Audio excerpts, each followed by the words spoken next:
she reminded me that cancer comes to deliver a message to the recipient, and it's up to the recipient to determine what that is and to choose to heed that message or not. And when she said that to me, I spent obviously a lot of time reflecting, like, where did this come from? Why do I have it? And the bottom line for me was I realized that there were a lot of toxic emotions that I was clinging to and hanging on to and feeling sad and bitter and unable to fully release those. And it paid a price. That was something that I couldn't surrender to, but I could surrender to the disease and work on healing from that. Because if my body could make it, it could also heal it. So I went with that mindset that I was going to heal and I was going to do whatever I needed to do to find people to help me on that journey. One day, it was Memorial Day weekend 2014. I had this sharp pain. So I went to the emergency room and they do a CT scan and they find metastases of the cancer in my liver, colon, sigmoid colon, pelvic area, and then fluid in one lung. And they brought the chaplain, I believe, a lady, to tell me that pretty much that I was gonna die. I can finally say I'm happy. I have no fear, because I know that if I'm treating my body right, my body's gonna treat me right. That's what I tell people that I coach. Treat your body right and it will treat you right. So it had really spread throughout the whole breast, and I was so devastated, stunned, and thinking, this can't be true. It's gotta be a mistake. So I took the medical records to several other doctors, in fact. Second opinion, third opinion, fourth opinion, and they said, no, there's no question, it's breast cancer. But back to what happened right after the diagnosis and the surgery, and eating this whole food, plant-based diet, it was an easy conversion for me. But of course, you know, I had that proverbial medical gun to my head. It was my life. And so it was easy.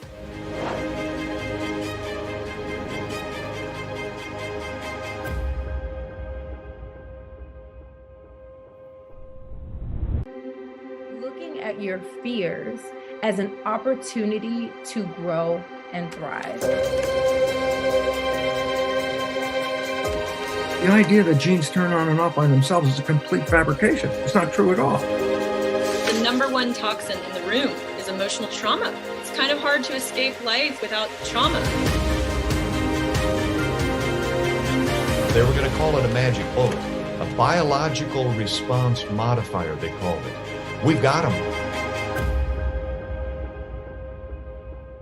Welcome back to the Conquering Cancer docuseries. I'm your host, Nathan Crane, and this episode has got to be one of my favorites because we get to hear from three incredible cancer conquerors who tell their stories of healing in their own words. You'll find out what they did and what they feel made the biggest differences in their recovery to health. That's what this whole series is about. It's about letting you know that there are more options, more solutions, more possibilities available to you than what we often think of through just the conventional approach. Whether you're choosing holistic and natural or an integrative approach, you need to be aware of all the options and possibilities in front of you. And just as importantly, you need to know that cancer does not have to be a death sentence.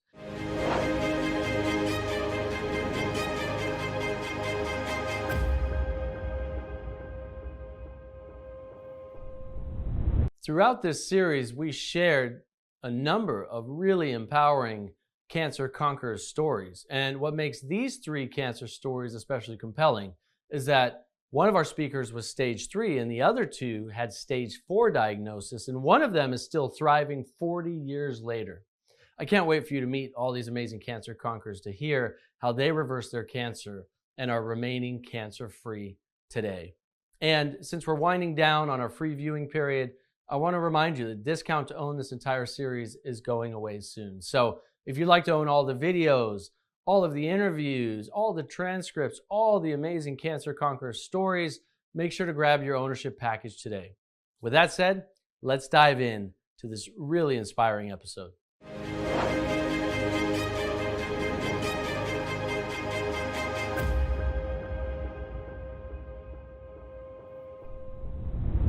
First up, you'll meet Jackie Zofke. Jackie received a stage 3 invasive breast cancer diagnosis in 2014, went through an incredible healing journey, and has since become an integrative nutrition health coach and a holistic cancer coach, helping others who are going through a cancer diagnosis and cancer journey themselves.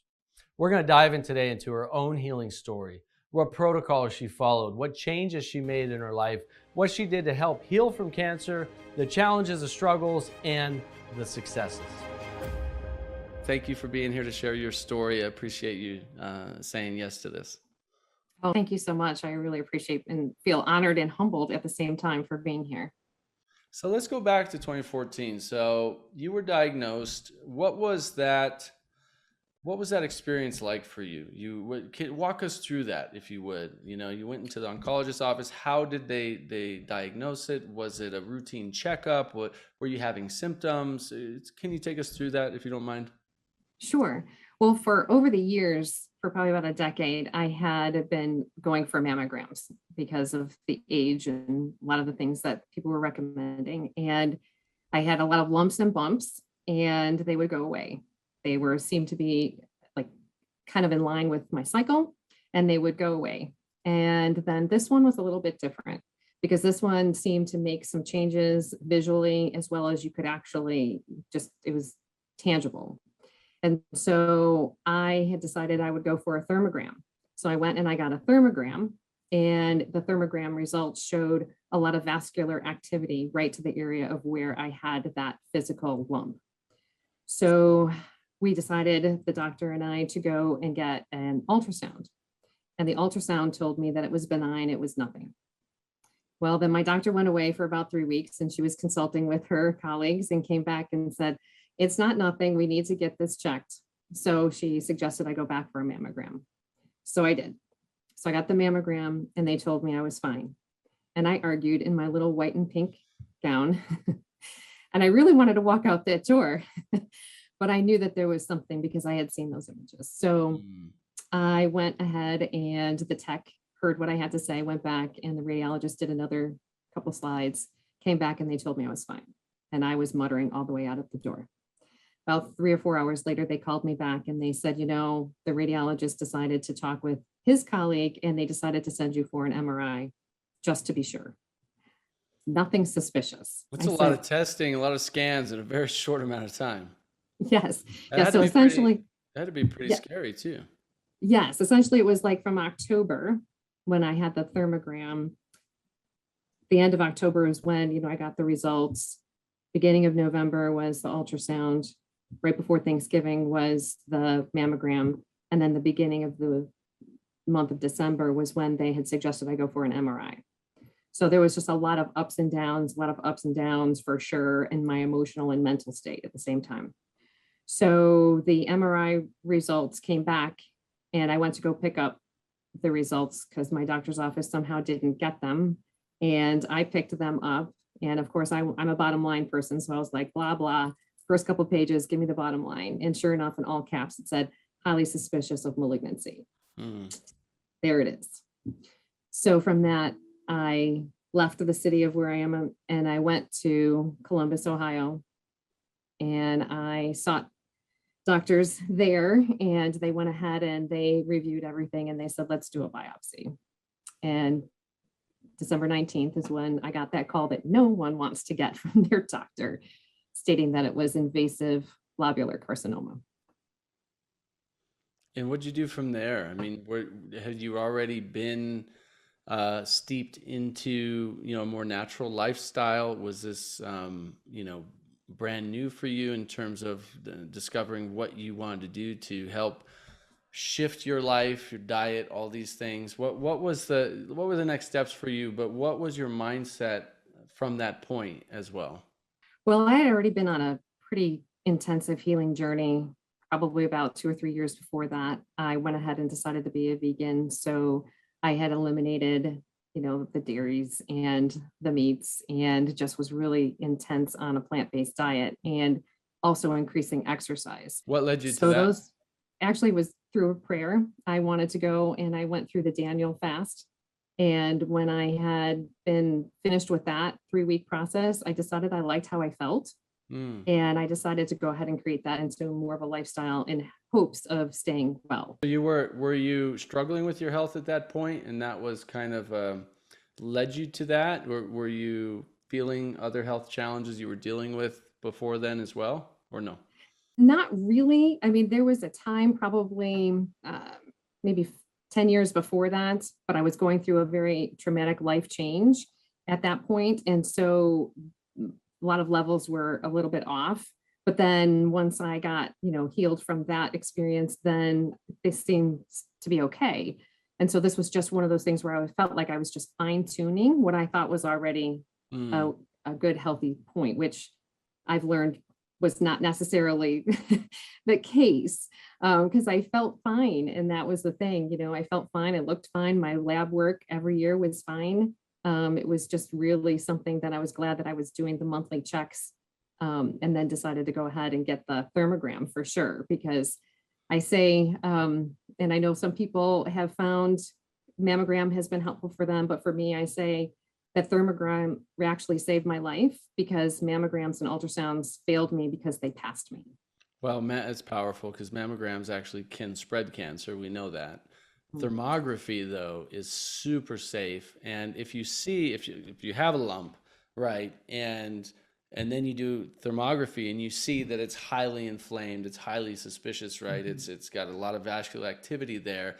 It's very likely that it is cancerous, because it's very likely the angiogenesis has occurred, and which is why you're seeing all that vascular activity, in that place of the lump. I mean, you can almost use thermography and say, well, look, if this is this level of scans, showing this level of vascular activity, it's pretty likely that you should be doing something right now about it, especially the things you can do that have low to no side effects, that are diet and lifestyle changes, right? So and we know cancer can take years to show up in the body, actually can be forming for 5, 7, 10, 12 years, kind of in the background, right? Before it actually becomes diagnosed or actually turns into a tumor that you can measure, that you can feel. This process is happening in most people's lives for years. This is really well understood in the scientific community. And so it's interesting that you were already kind of changing your diet for a couple of years up to that point, exercising more, getting healthier. So then you got the positive result. They said, yes, it is cancerous. And then what'd you do from there? Well, that was kind of a shock, I have to admit, because even though I sort of knew it based on what I had seen with what the thermography results were, nobody still wants to believe it. And so I became very assertive. In fact, I, had come to my family and I said, very frankly, look I know, here's the thing, you guys are all going to be dealing with things, because at that point I had a son in high school and I had two that were in college, and I have stepchildren as well. And I said, here's the deal. You guys are going to need to deal with this, but I don't want to see anyone crying. Mm. I'm sure you're going to cry. I'm sure you're going to have these moments, and I will help you find your support network, but I can't deal with that. Like, I'm going to need you to be like a warrior with me. And I didn't want to look at it as a war, because I don't like when I hear people say, oh, they lost their battle with cancer. That just that's setting someone up for such defeat on so many different levels. And so, but I want to be a warrior. Like, there's something very powerful about that. And so that's basically what I said. And I surrounded myself with all kinds of people who were going to be willing to support me in that fashion. So smart. I had several of my friends that were like, okay, I know it's December and January and February, but we're going to walk. And we bundled up. We couldn't even see each other. We had to yell, even though we were next to each other, because we couldn't hear over our hats and gloves. But it was one of those things where I was so grateful for them, because they really helped me and provide that support that I needed.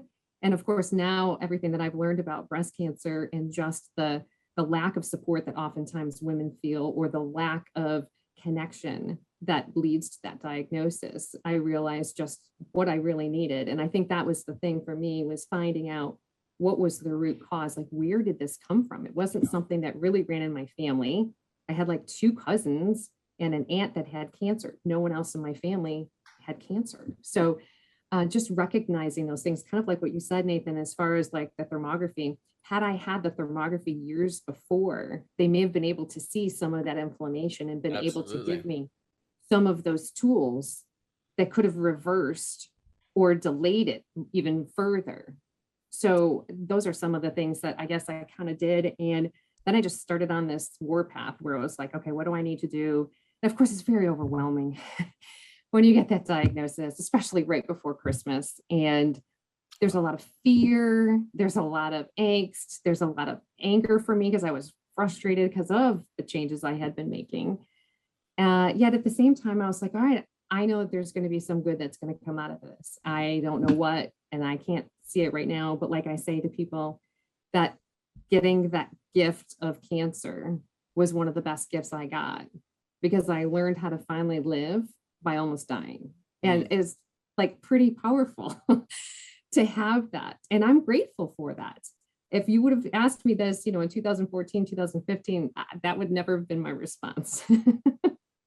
I can imagine. I mean, it takes time. There's a grieving process. There's an acceptance process. Just had an incredible interview with Coot Blackson, who's a part of this series. I encourage people to go listen to that. It's so powerful. And he talks about, basically radical acceptance. It's like going beyond acceptance into surrender. When his mother was diagnosed and he wanted her to do everything natural and change her diet and lifestyle and all these things that he knew would help her, and she didn't want to do any of it. And he was so frustrated, and it was so challenging for him. And they were, butting heads. And here she is dying, told she has a very short time left to live.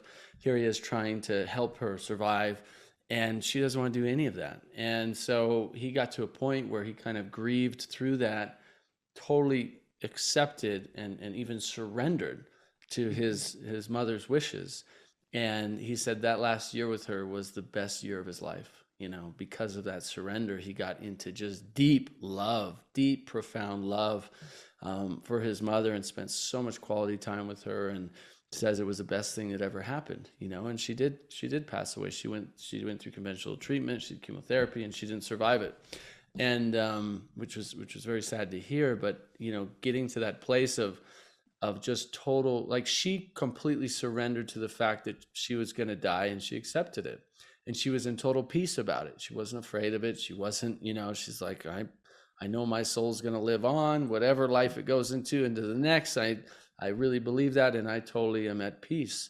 And so once he got at peace as well, then they just had the most beautiful experiences. And oh my gosh, that his story is so heart-touching, so heartwarming. And as you're saying, if you're just recently diagnosed, you're not going to feel that way. If you have, I've gone through a lot of health challenges in my own life. And it's like, you have a health challenge going on. It's like, in that moment, it's really hard to go, all right, this is a gift, but it's later on. If you can stay open-minded, though, is what I found in my own health challenges over the years, of like, okay, why is this here? What's causing this? What am I to learn from this? Even if I don't find peace with it just yet, or fully appreciate it, or love it, or find that gift in it just yet, I believe that I will.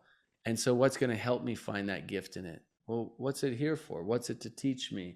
How can I learn from this? How can I improve? What's causing it, right? And so what did you discover in yourself that you feel caused your breast cancer? Sure. Actually, that's the one thing that I had worked with Dr. Silverstein, who is my holistic cancer coach. And she had asked me, why did you get sick? I was like, oh, I don't know. At first I didn't, and then as I worked with her, she reminded me that cancer comes to deliver a message to the recipient, and it's up to the recipient to determine what that is and to choose to heed that message or not. And when she said that to me, I spent obviously a lot of time reflecting, like, where did this come from? Why do I have it? And the bottom line for me was, I realized that there were a lot of toxic emotions that I was clinging to and hanging on to, and feeling sad and bitter and unable to fully release those.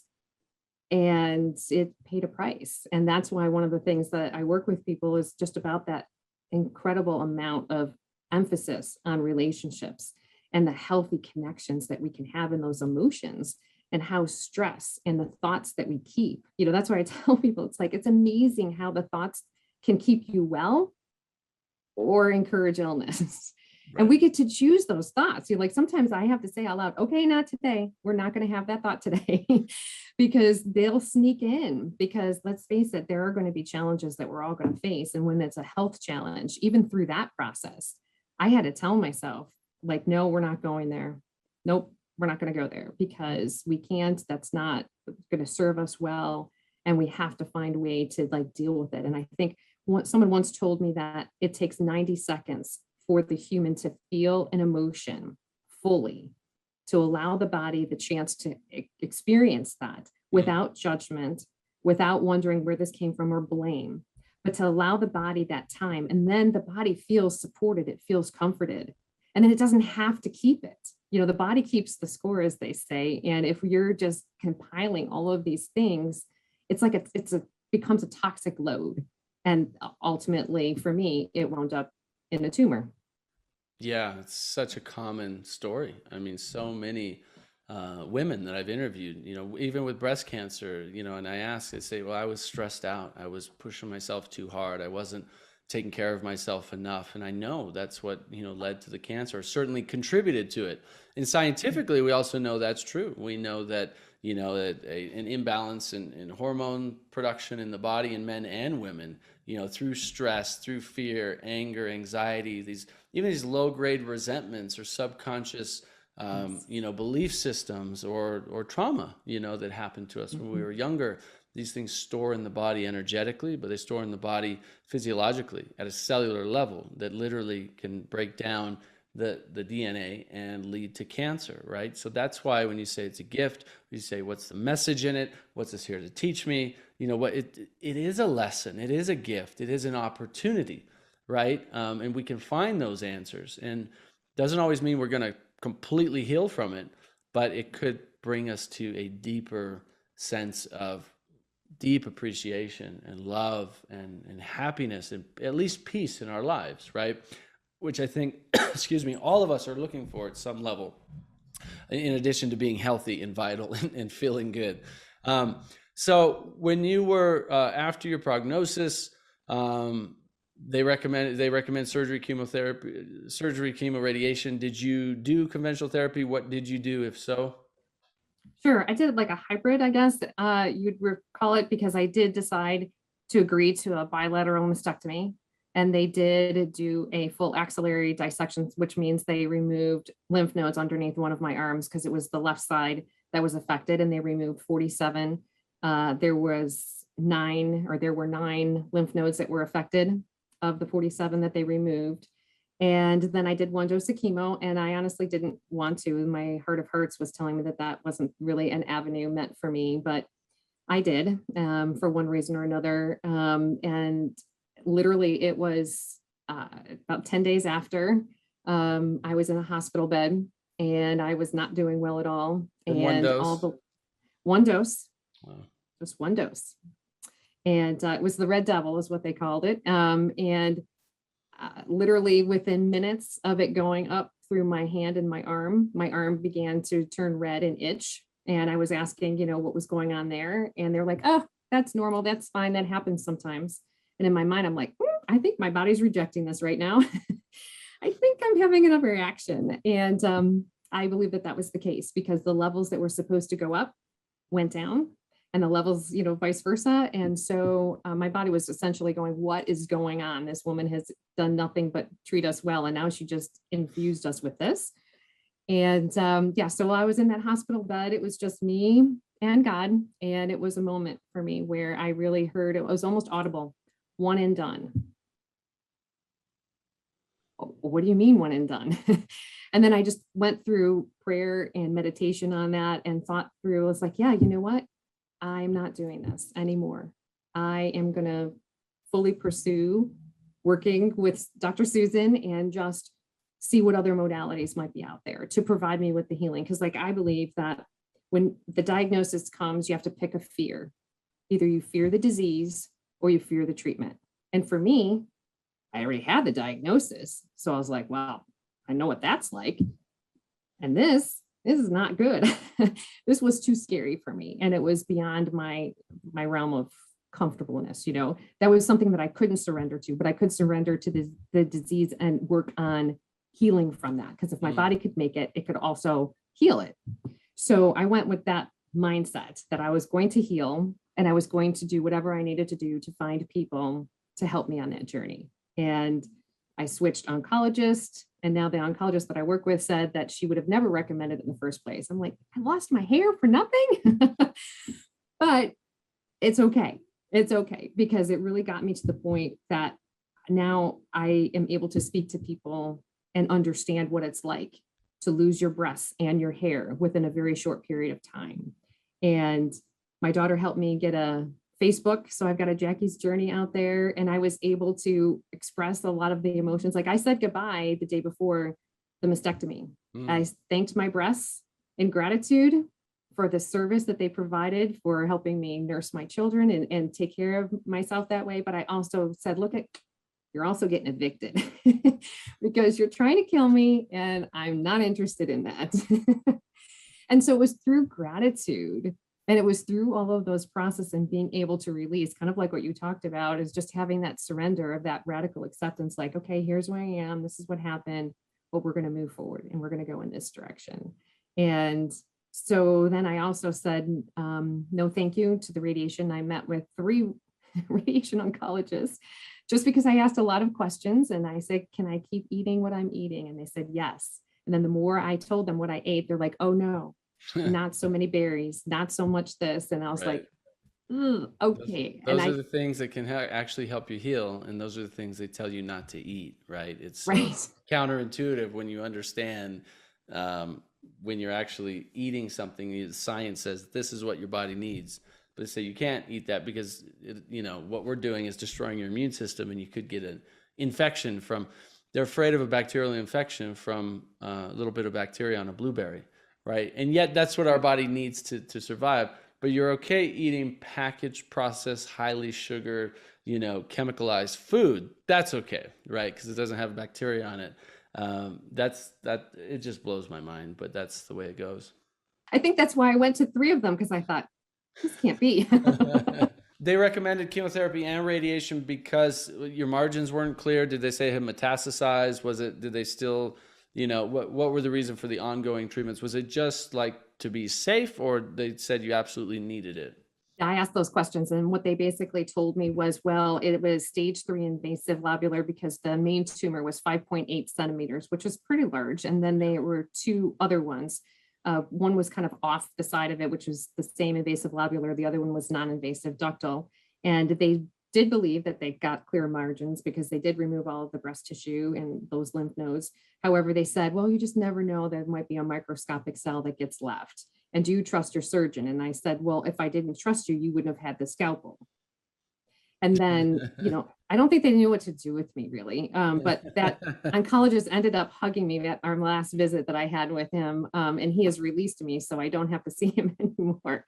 But it is one of those things, too, where I was like, okay, so, and why this radiation? And tell me why you want me to do 35. That just seems like excessive.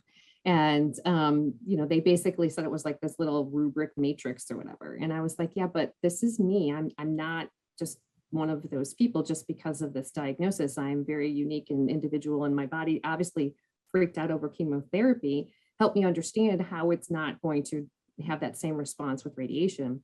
And I couldn't get comfortable with what their answers were. And it just didn't resonate within inside my spirit. And I just really felt like the Holy Spirit just said, don't do it. So I said, no, thank you. And then they also wanted me to be on a pharmaceutical, of which I said, well, let's talk to me about that. Tell me why. And they said, well, of course, because of it being hormonal driven, that this would really help. And I said, well, there's also things that I know from my functional medicine doctor, like resveratrol and cruciferous vegetables that I eat a lot of, and a lot of other things. And the fact that I did do that chemotherapy that threw me into menopause, I don't have those same hormones going through my body. So I'm good. And so my oncologist is kind enough to not argue with me. And she still continues to see me, but she knows that I'm not interested. And so she's usually asking me questions about what it is that I do between visits. And so I only see her annually now. And I just feel that there are options out there, and you don't necessarily have to follow the standard protocol. There are a lot of questions that you can ask. And if you're not comfortable with it, then find someone who can help you get that comfort. And so that's what I did. I love that. I think it's such an important message, because far too often we kind of just hand over our power to the person with the degree, and the letters behind their name, because we really want to trust in them and believe that they know everything. And unfortunately, they don't. As good-hearted and intelligent as many of them are, most of them have never been taught nutrition. 6 hours, 8 hours is the most in medical school that they learn about nutrition, and it's about things like scurvy, right? Most of these things that we've already, cured and healed, 50 years ago, 100 years ago.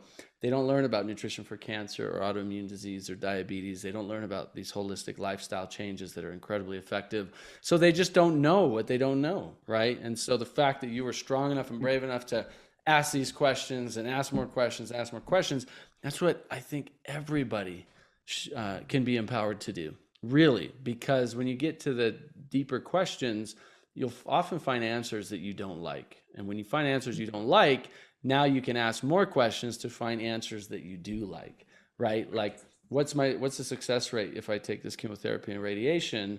What did the statistics show us? Well, actually, you got a 20% chance to live past 5 years. Okay, that's not very high, right? Or what about my recurrence rate, right? Like, if I do this, well, you start asking these kinds of questions, you discover, wow, there's a lot of things here that don't sound very good, and maybe I could take some different approaches to it. And so you now are primarily focused on not only just your health and well-being and helping others through these challenging times, but also preventing recurrence, right? So what are the biggest changes you made in your own life after this diagnosis that you think have been the most impactful to you and to your health? Mindset, for sure. Definitely making sure that that's a daily thing that I have to, like I said, speaking out loud. Nope, not going there. I also believe that things just like hydration, I think that is one of the things that I thought that I drank a lot of water before or enough, but I didn't. And so that is very, like, right now, I've got something here, I've got something here. I always have beverages available. And I think that is one of the things that takes me a few minutes to get them all together in the morning, but then I'm good for the rest of the day. I think just exploring different things like acupuncture and Qigong and Reiki, and just some even activities, just like a personal trainer, Zumba, just all of those things where just making it fun to do the things that I need to do, so doing it with a friend, like getting a friend to go walking or just whatever it is. And just some of those things that I probably wouldn't have done before because I would have felt like, no, I just need to do it myself, and, just been a little bit more rigid in those things. But now it's kind of like, all right, just being more present, and how can I make this more fun for the life that I do have? So does that answer your question? Absolutely. And I think it's important. Like, when I talk to people about exercise, like, we know we need to move the body every day. We know we need to exercise. We know that it's essential for health and well-being and feeling good and helping activate our immune system, flush our lymphatic system, help the body eliminate cancer cells. But are you moving every day? And if not, why not? Often because people don't like the chore of it, or they don't like the uncomfortability of it, right? And so that's where what I teach people is find something you enjoy doing, and try new things. You won't know if you enjoy it until you try it. I've been learning tennis. I never thought in the world I'd ever play tennis. Never even thought about it. But my daughter started playing, and I thought, you know what? I'm going to try this because maybe it's something we can do together as a family. Well, later today, my 6-year-old son, my 11-year-old daughter, my wife and I, we're going to go play tennis together. Out in the sunshine, moving our bodies, and it's fun. I enjoy it. I do CrossFit, weightlifting, these kinds of things because I enjoy it. I know it's good for the body.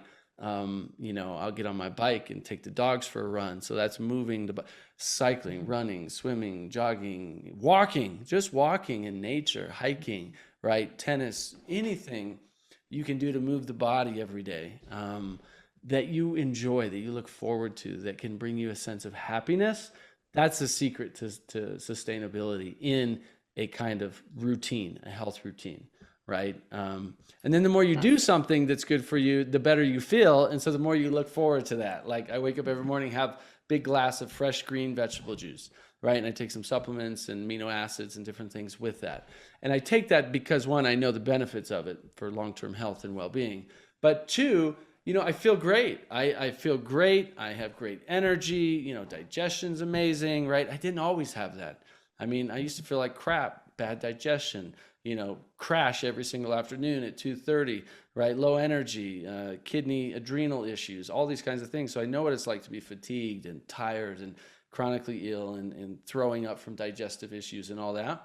And on the other side of that, I know what it's like to be vibrant and healthy and feel strong and all these things.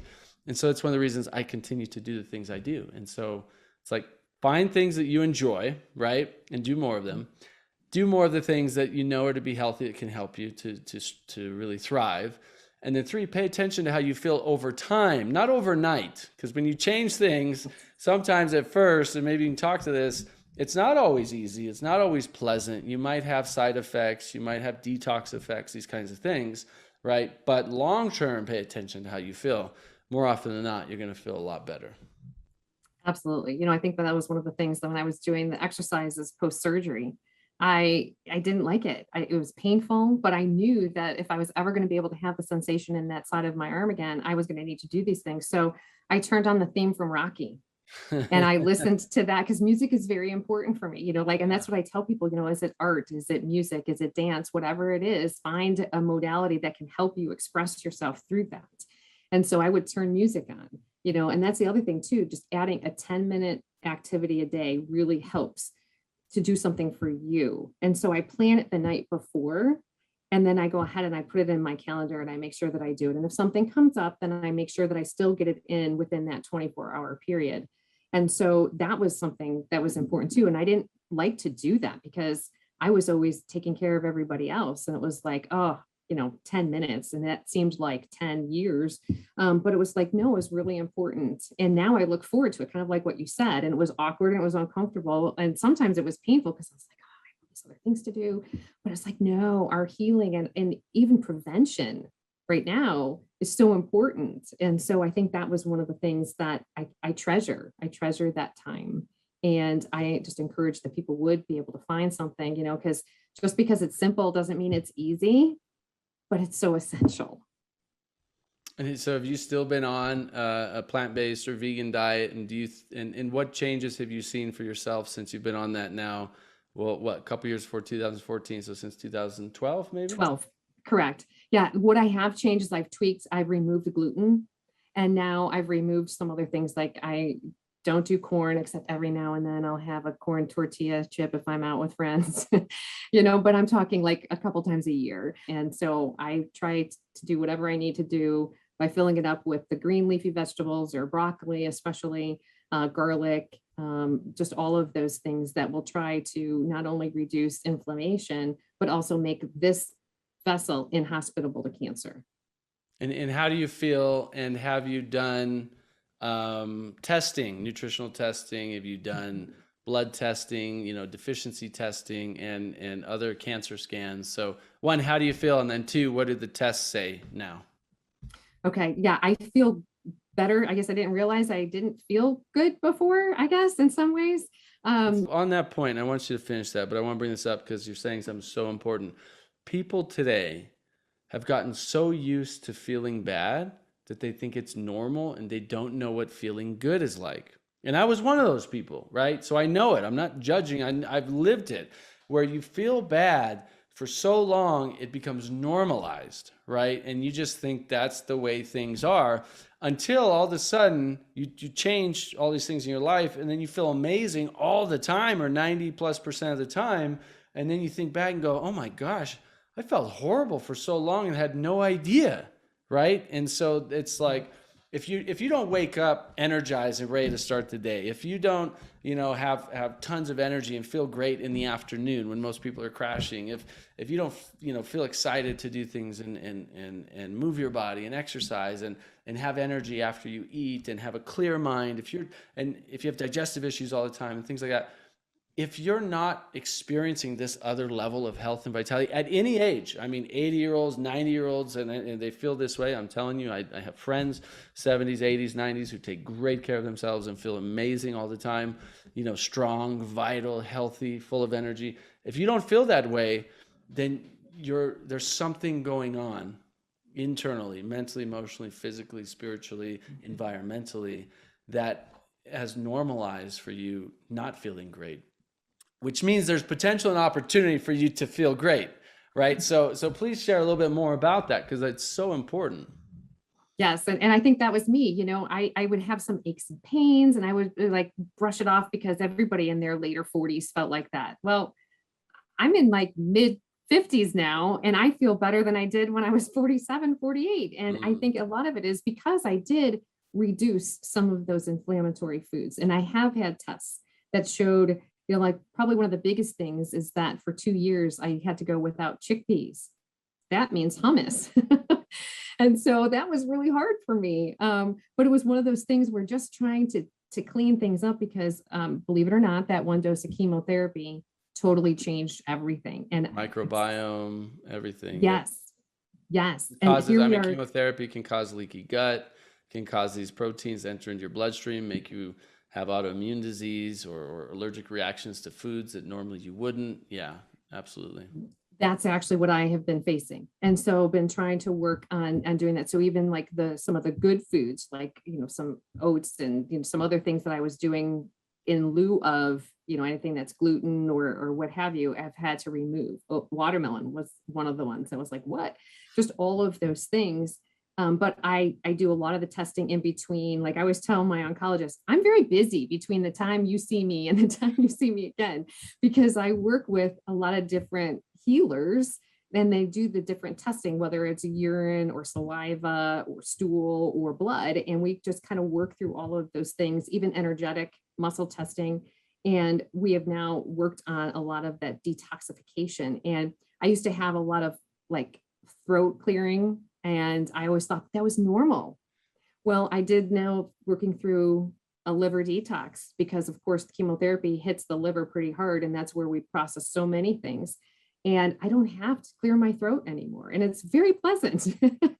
And so it's like some of those things are little, but like you said, we just grow so desensitized to them or think that society tells us, oh, well, you know, you're a certain age that you're supposed to not feel well, or you're supposed to feel sluggish or have that, you know, mid-afternoon slump.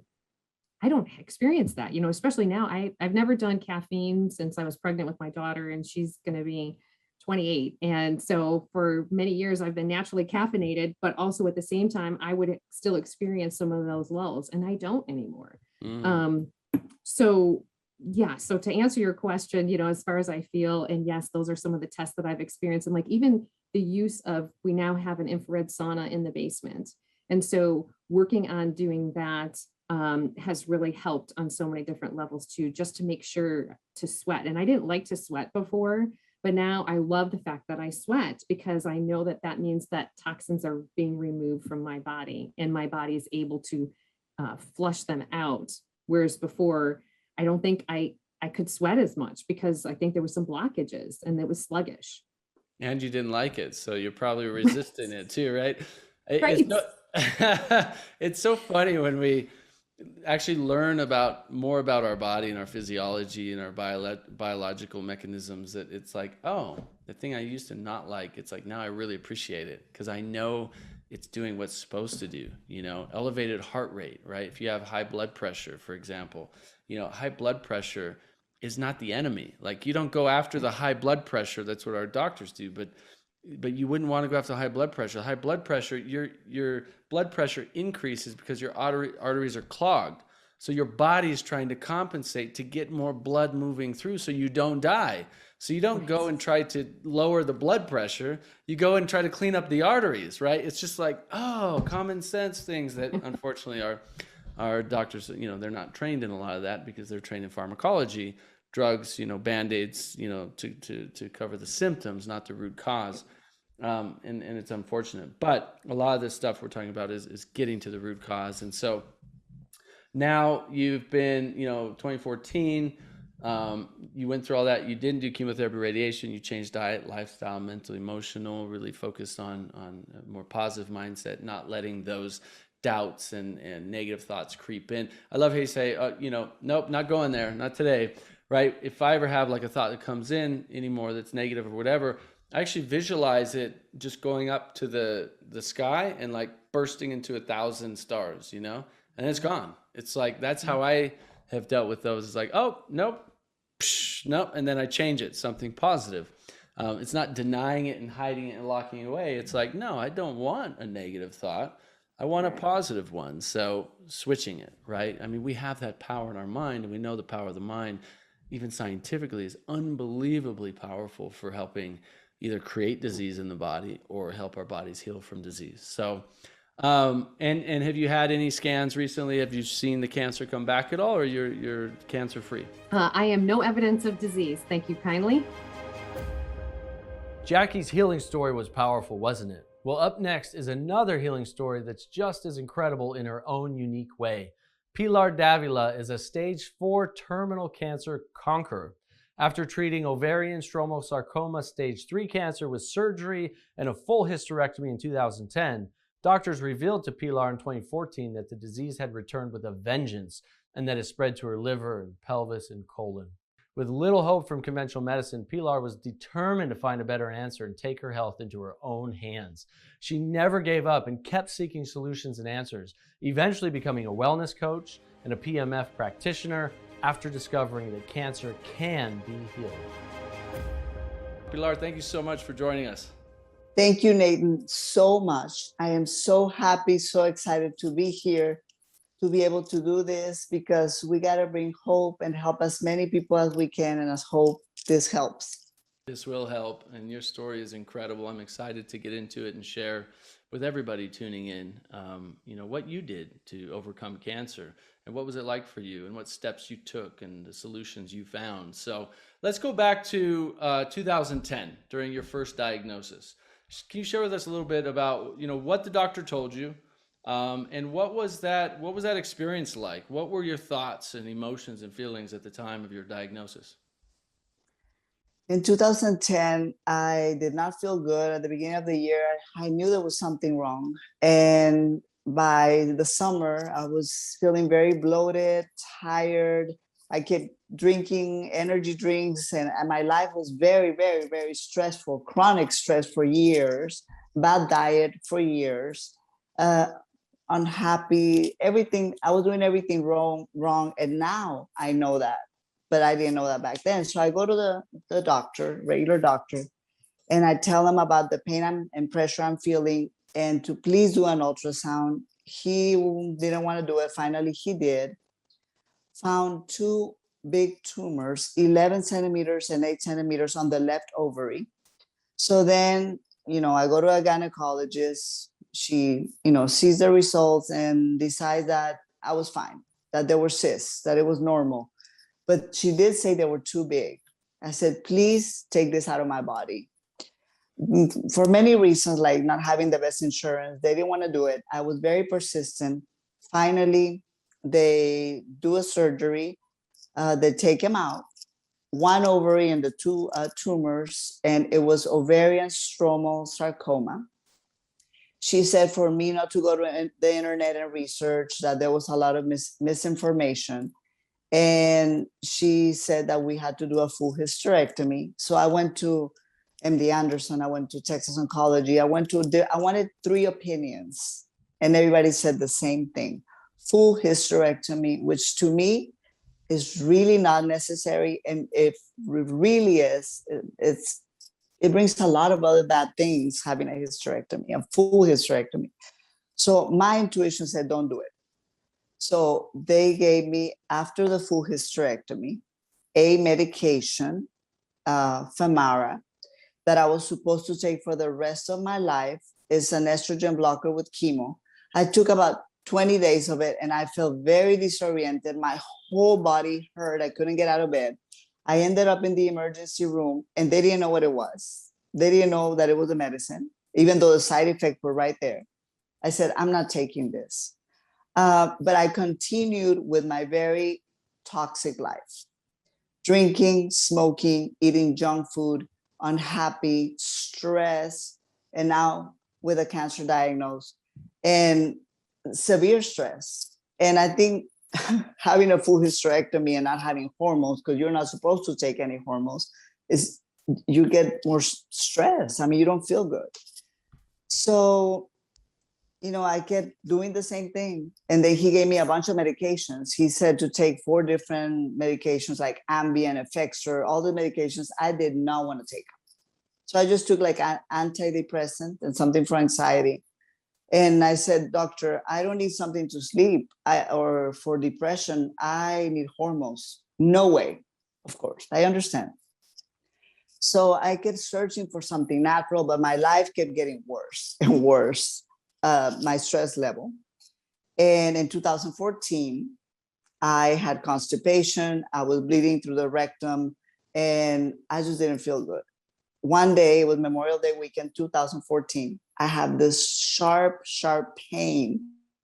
So I went to the emergency room, and they do a CT scan, and they find metastases of the cancer in my liver, colon, sigmoid colon, pelvic area, and then fluid in one lung. And they brought the chaplain, I believe, a lady, to tell me that pretty much that I was going to die. Wow. And have a few months to live, to go live my life. And the doctor in the emergency room said, maybe if you start treatment right now, there might be a chance for you to live, but you need to go see an oncologist. I go back to the same oncologist. He tells me chemo might not work on this type of cancer, that just negative and things and fear, and to check if there were any trials at any clinic like MD Anderson. There were no trials. There was no hope. I go to another oncologist, no hope. And I went to my mother's house, and I decided to do juicing, smoothies, and coffee enemas. And I find Chris Ward, who I already follow, but didn't pay much attention to some of the things he said. And I started watching his videos, and I found Dr. Connealy in Irvine, California. And I said, there is hope. And I made an appointment with Dr. Connealy. I also contacted Robert Wright from Killing Cancer Not People. I talked to him on the phone. He gave me some advice. I decided I'm going to live. I'm not dying. I will not take that diagnosis. I went to see Dr. Connealy, but I went there to learn, because she really didn't know what to do with me. I mean, she recommended PMF therapy, diet, everything. But it's very hard to really pinpoint and say, okay, this is what you have to do and you're going to be cured or heal. Right. So my protocol was juicing, smoothies, no animal protein, no wheat, no lactose, PMF, like I said, PMF therapy every day, coffee enemas, colonics, meditation, a lot of supplements, managing stress. So that's why I went and stayed with my mother. And slowly I started getting better. But I was very frustrated. I would get very depressed, very sad. I planned my funeral. Wow. And I was just, it's very frustrating to get that diagnosed. I thought, sometimes I would think I'm going to die. And I was, I don't want to do this anymore. I want to die.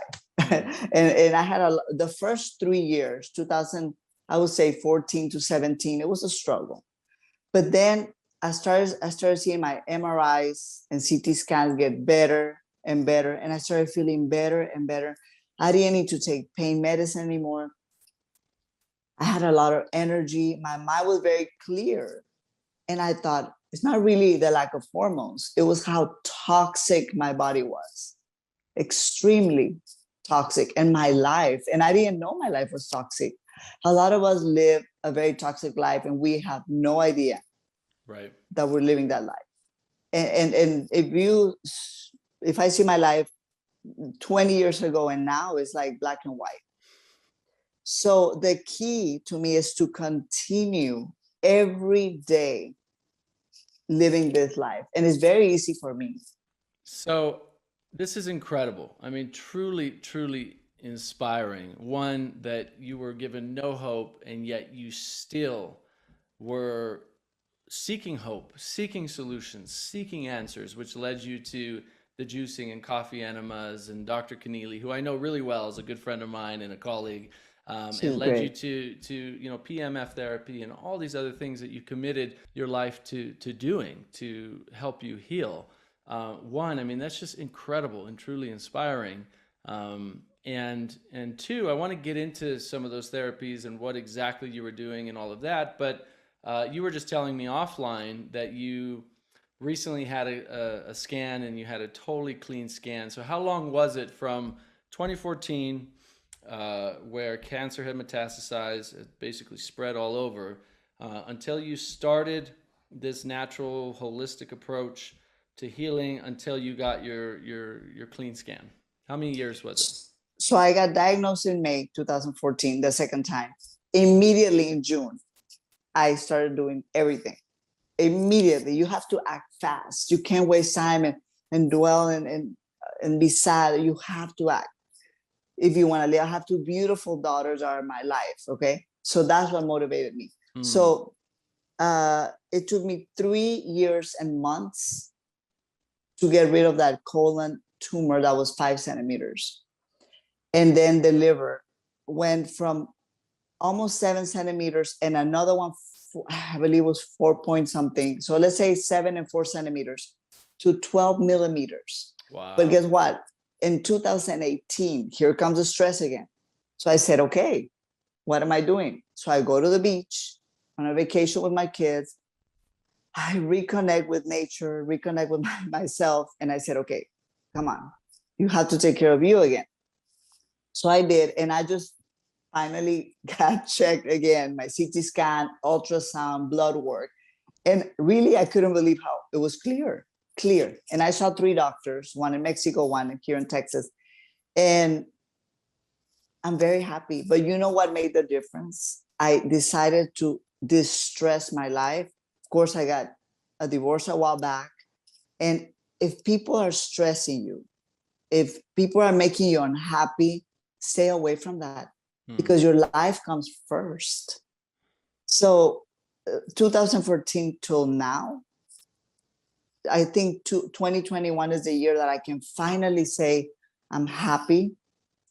I have no fear, because I know that if I'm treating my body right, my body's gonna treat me right. That's what I tell people that I coach. Treat your body right and it will treat you right. And conventional treatment is not treating your body right. I don't believe in chemo. I see all the horrible things it does to the body. I never did that. Radiation, the same. And if people decide to do conventional treatment, also do the taking care of your body, the eating right, the juicing, the PMF, and the managing the stress, walking outside. Yoga is great. Stretching, being happy. But if you stay in the same lifestyle that got you sick, you're not going to get better. You're not. Yeah, that's so powerful. And it's so true. So you had a full hysterectomy, and you never got on hormone replacement therapy or any kind of hormone modification whatsoever. Is that right? So after the full hysterectomy, besides the journey of healing cancer, it was a journey of balancing my hormones, which I think was really hard. So I did take some hormones. I did take bioidentical hormones, herbs. I take a lot of herbs. I did pellet. I did all different things, but just for a short amount of time. And what I feel really helped me is herbs, PMF, and a clean system, eliminating. Yeah. And eliminating, to me, it could start with crying, sweating, having bowel movements, but elimination is key to healing. It's so true. I mean, one of Greg Braden in my documentary says it beautifully. He says cancer is caused by one of two things. Either you have too much of something you don't need, or not enough of something you do need. And usually in most cases, It's both, right? Too much of something you don't need, which is toxic burden. Toxins from the air, the water, the food, the stress, the relationships, toxins, the VOCs off the carpets, and the chemicals in the food, the inflammatory foods, toxins, things that are causing inflammation in the body, things that are causing oxidation, things that are causing acidity, that is contributing towards the proliferation of disease. And on the other side is nutritional deficiencies. You're not getting enough of what you do need. You're not getting enough of natural anti-inflammatories and vitamins and minerals and amino acids and phytonutrients and all the things that the body needs to replicate cells in a healthy way, right? And so what you did through detoxing and then through changing diet and lifestyle and meditation, all these things, is you got rid of all the toxic stuff that was creating the problem, and you replace it with all the good things that are allowing your body to heal. And so are you still on bioidentical hormones, or you only took those for a short time? I take bioidentical hormone maybe 3 months, and then I take a break. But a few doctors have told me that hormones are not going to cause cancer. It's other things it's the perfect storm that causes cancer, all the bad things you're doing. So I do natural hormones. I do herbs, very mild. But I think what really, really, really helps me is diet, PMF, so I'm calm, and exercise, happiness. But I'm always taking some natural hormone replacement. But never, I took Premarin for a little while, maybe. Yes. What are the top natural herbs and natural hormones that you take? I hope I'm saying it right. Black cohosh, Vitex berry, Dong Quai, passion flower.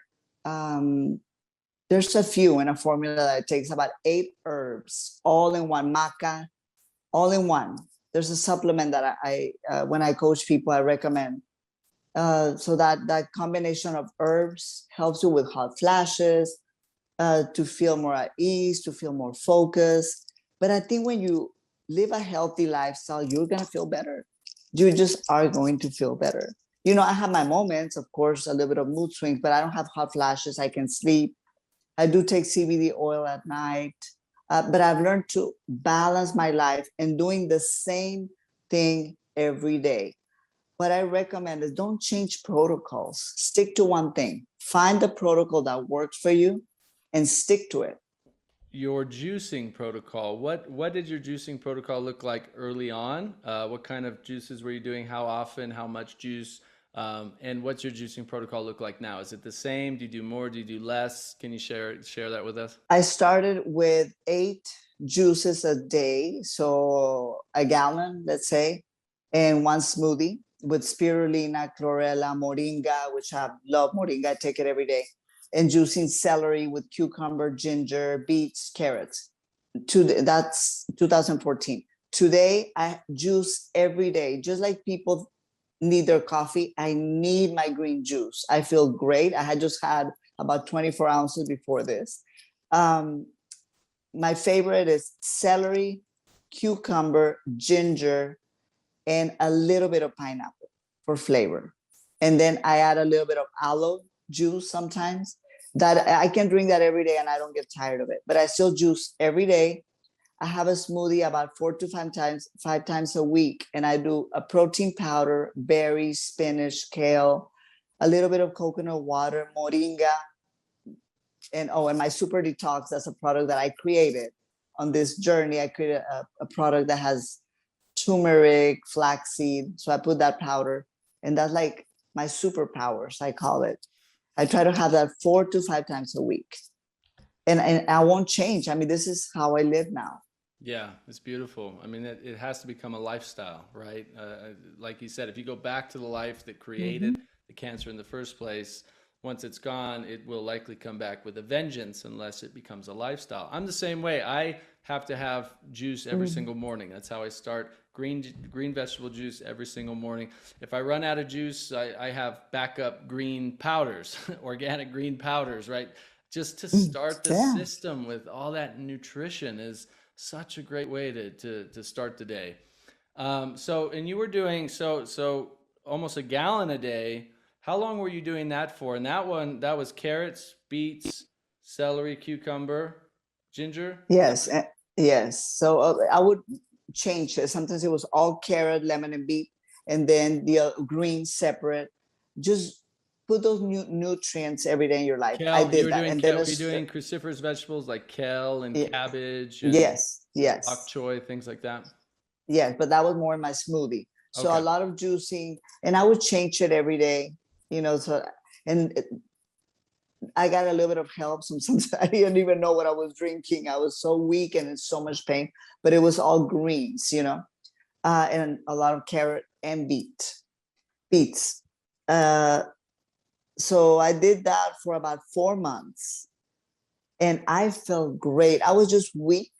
I was, and my liver was just not in the best condition, but I felt slowly more energized. To me, the perfect combination and what really gave me that boost of healing was the juicing, the smoothies, the coffee enemas, the colonics, and PMF. That combination, I saw immediately.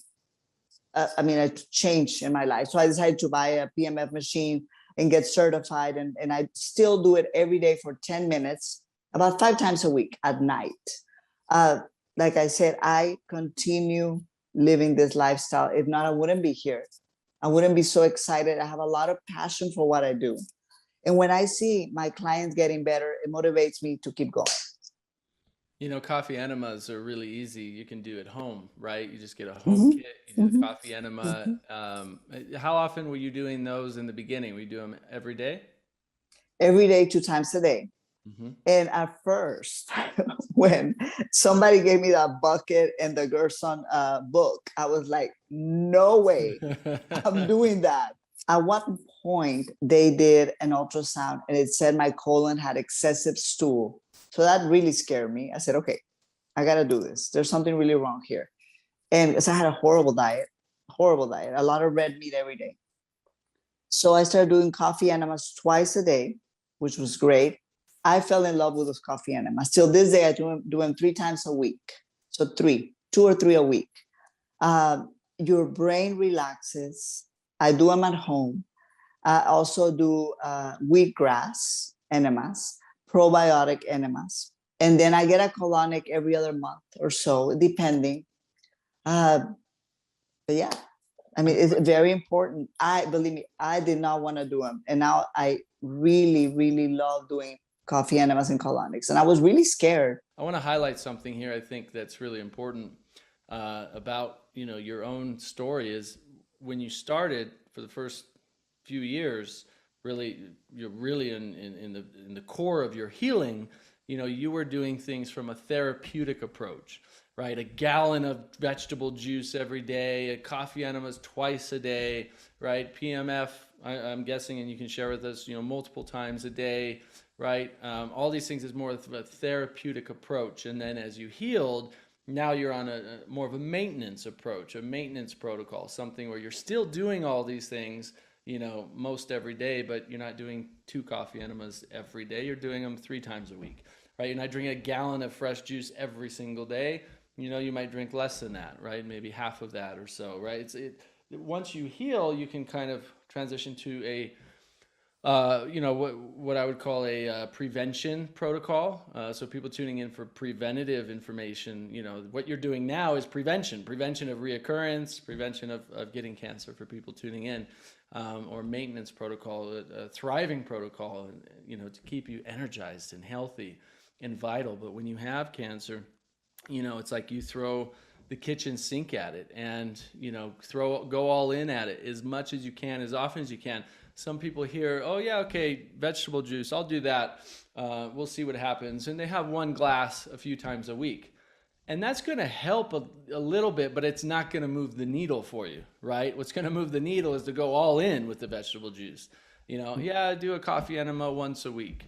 Well, if you're trying to heal, that's not going to move the needle for you. It's like you got to go all in, right? And that's what you have to, go all in. Have discipline. You know what I've learned in this journey? Discipline. I was not a disciplined person. I did whatever I wanted, ate whatever I wanted, went to bed whenever I wanted.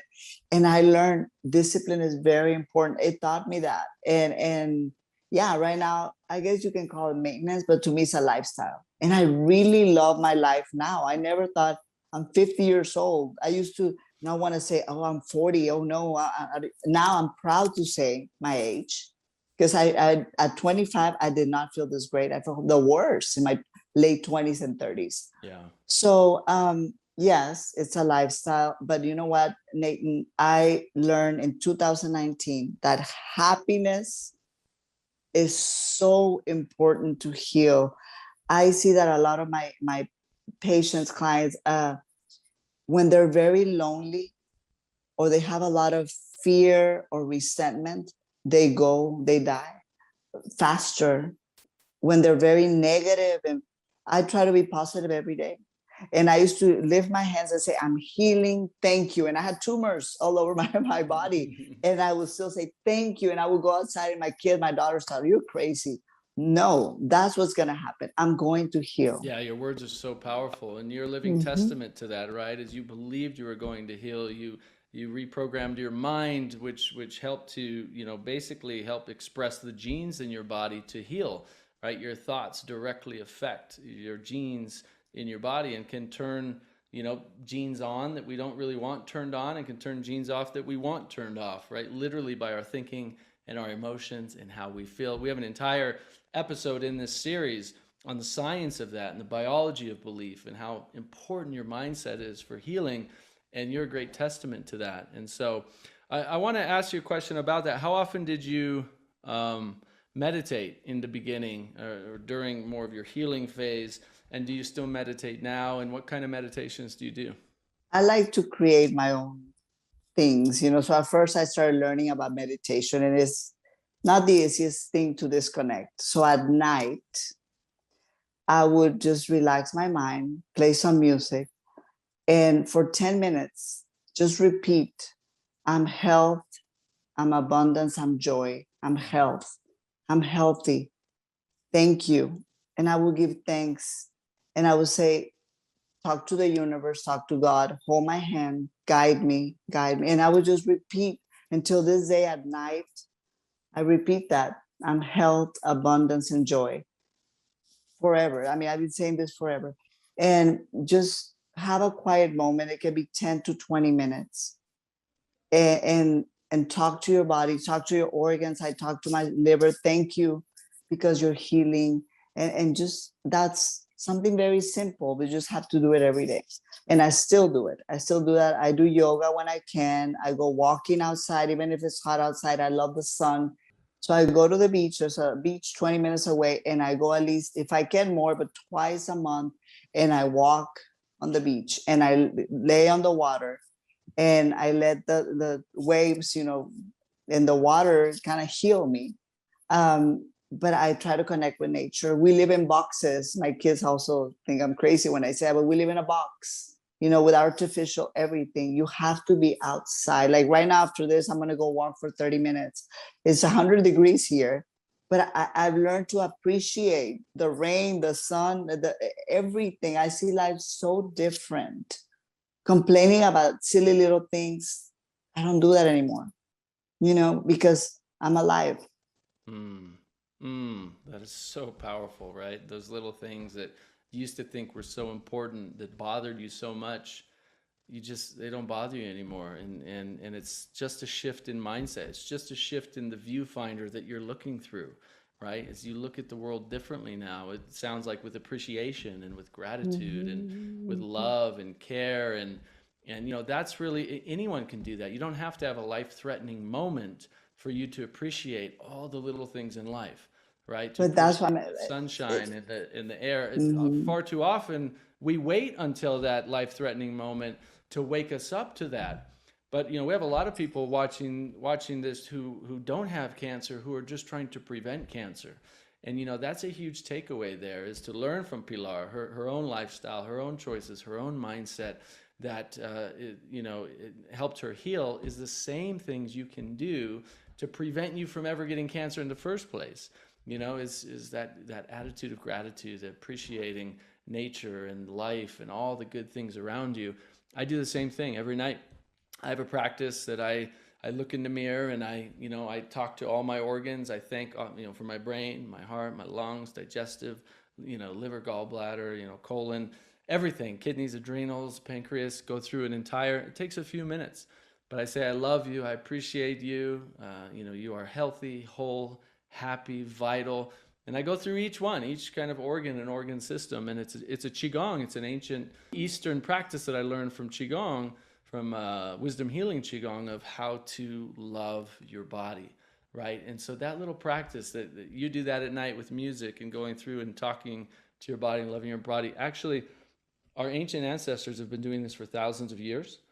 Our modern science has proven the efficacy of these kinds of practices. HeartMath has done tremendous research, scientific research, proving that just putting your hand on your heart, breathing some deep breaths into your heart, and then feelings of gratitude, appreciation, love, you activate a healing response in the body.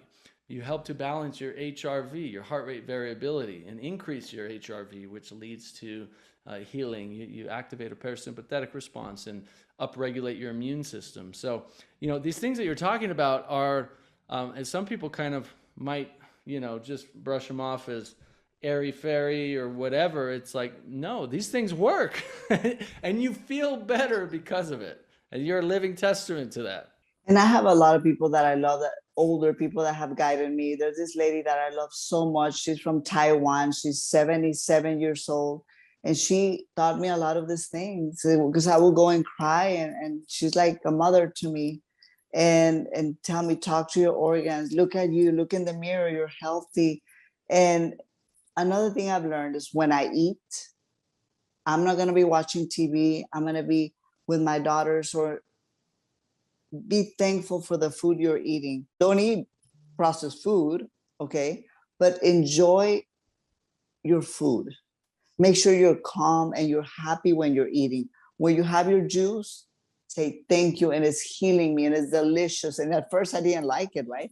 But now I love drinking my juice. Right. But as something that is healing me. Words are very powerful. And I learned that because I was very negative at the beginning. I mean, of course, I had the drive and my mind was strong to heal, but I would get really in a dark place. And now I'm not. I'm happy. I feel that every day we learn, and I can get even more and more balance every day. But enjoy the little things. Enjoy life. Yeah, I can feel the sincerity and the authenticity and the joy, in your voice coming from your energy. You're obviously living this, and it's beautiful to see. Just a couple more quick questions, if you don't mind. This has been really helpful. I think people tuning in, hopefully, are taking lots of notes because you're sharing a lot of really good, life-saving information. And I want to thank you for that, for being so open and generous to share this with people. Going back to your diet a little bit, so you said you removed meats, animal products. So meat, I'm guessing chicken, fish, beef, dairy. You removed all animal products, cheese, everything. Is that right?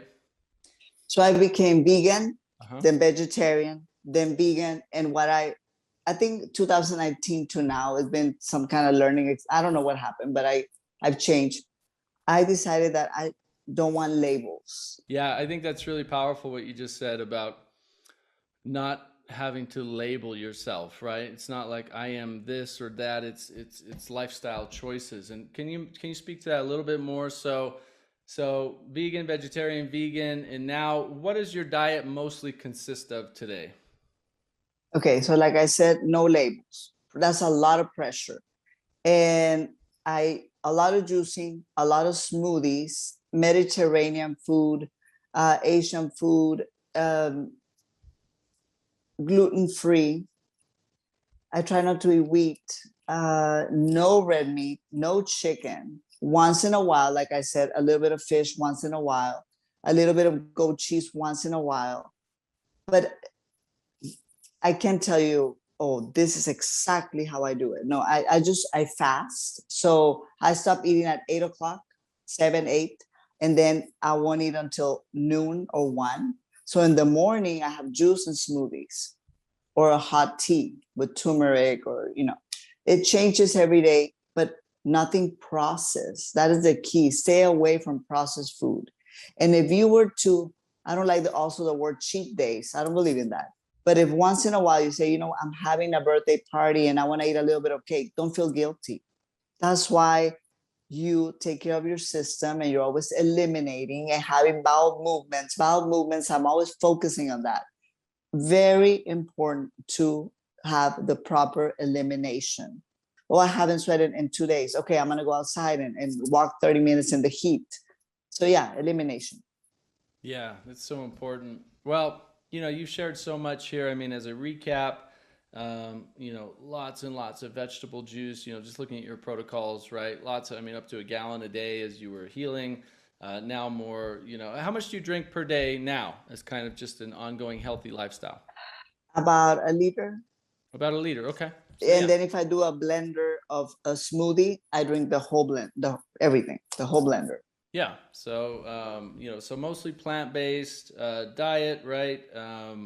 The juice every day, fresh vegetable juice, the smoothies every day, the supplements. PMF. The PMF device, yes, it's you know, there's a lot of science on that, and we'll cover that in the other episodes. So people should go watch that because the PMF devices are amazing for healing. You know, the exercise, as you said, you walk 30 minutes. You know, yoga, you're doing Yoga. other kinds of exercise. How often were you exercising in the beginning? I couldn't exercise and my body changed. I was in pain. I was sad. I was weak, very weak. So I didn't exercise for about 2 years. I walk, but not exercise like I used to 15 years ago. So I started getting back into it in 2017. The gym, yoga, walking, stretching.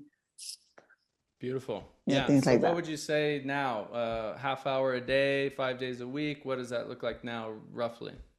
About 4 times a week, an hour to 2 hours of some kind of cardio. I love cardio, 45 minutes, hot yoga, an hour, machine, you know, the gym, nothing. But you know what? I don't believe in exercise that is like CrossFit or too intense because it's too acidic. It's too much on the body. It causes stress. Yeah, you have to be, I mean, just walking a few minutes a day outside in nature, right? If you're really weak or in pain or anything, just moving the body a little bit or getting a power plate, vibrational technology, and flushing lymphatic system. Just little things, you know, make a big difference over time.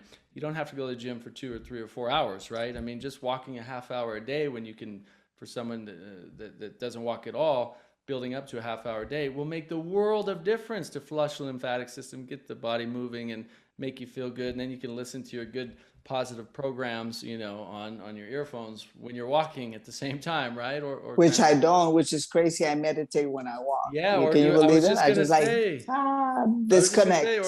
or do a walking meditation. That's I do that. That's awesome to hear that you do that. I mean, I do a lot of walking meditation, and it's really powerful. Yeah. And then the coffee enemas and the colonics, and I mean, Still doing that. Yeah, still doing that. So, I mean, you really just outlined a beautiful, holistic approach to health and healing. And I just want to say thank you so much, Pilar, for sharing this. Holy cow, how incredible is Pilar's story? And if you think that's something, just wait until you hear Dr. Ruth Heydrich's story. Ruth Heydrich was featured in that groundbreaking documentary, Forks Over Knives. I'm sure you've heard of it. Dr. Ruth went from stage 4 breast cancer to crossing the finish line of the Kona Ironman triathlon just 2 years later, which is amazing to say the least. This was a demonstration of how powerful a whole food, plant-based, no oil, vegan diet is in reversing cancer without resorting to chemotherapy, radiation, or hormone blockers. She then went on to do 5 more Ironman triathlons, 67 marathons, including Boston, New York City, Honolulu, and ultra marathons, winning nearly 1,000 gold medals in the process. Dr. Ruth set 3 world age group fitness records at the famous Cooper Aerobics Research Center in Dallas, Texas, and has been named one of the 10 fittest women in North America. She's been cancer-free for 40 years now and has educated people all over the world. She's the author of 6 books, including A Race for Life, Lifelong Running, and Breast Implant Illness. Here's my incredible interview with Dr. Ruth. Dr. Ruth, thank you so much for joining us. Thank you for the invitation.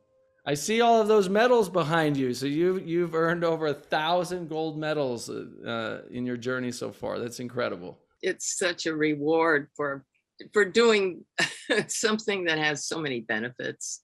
You know, I've only ran one ultra marathon in my life so far.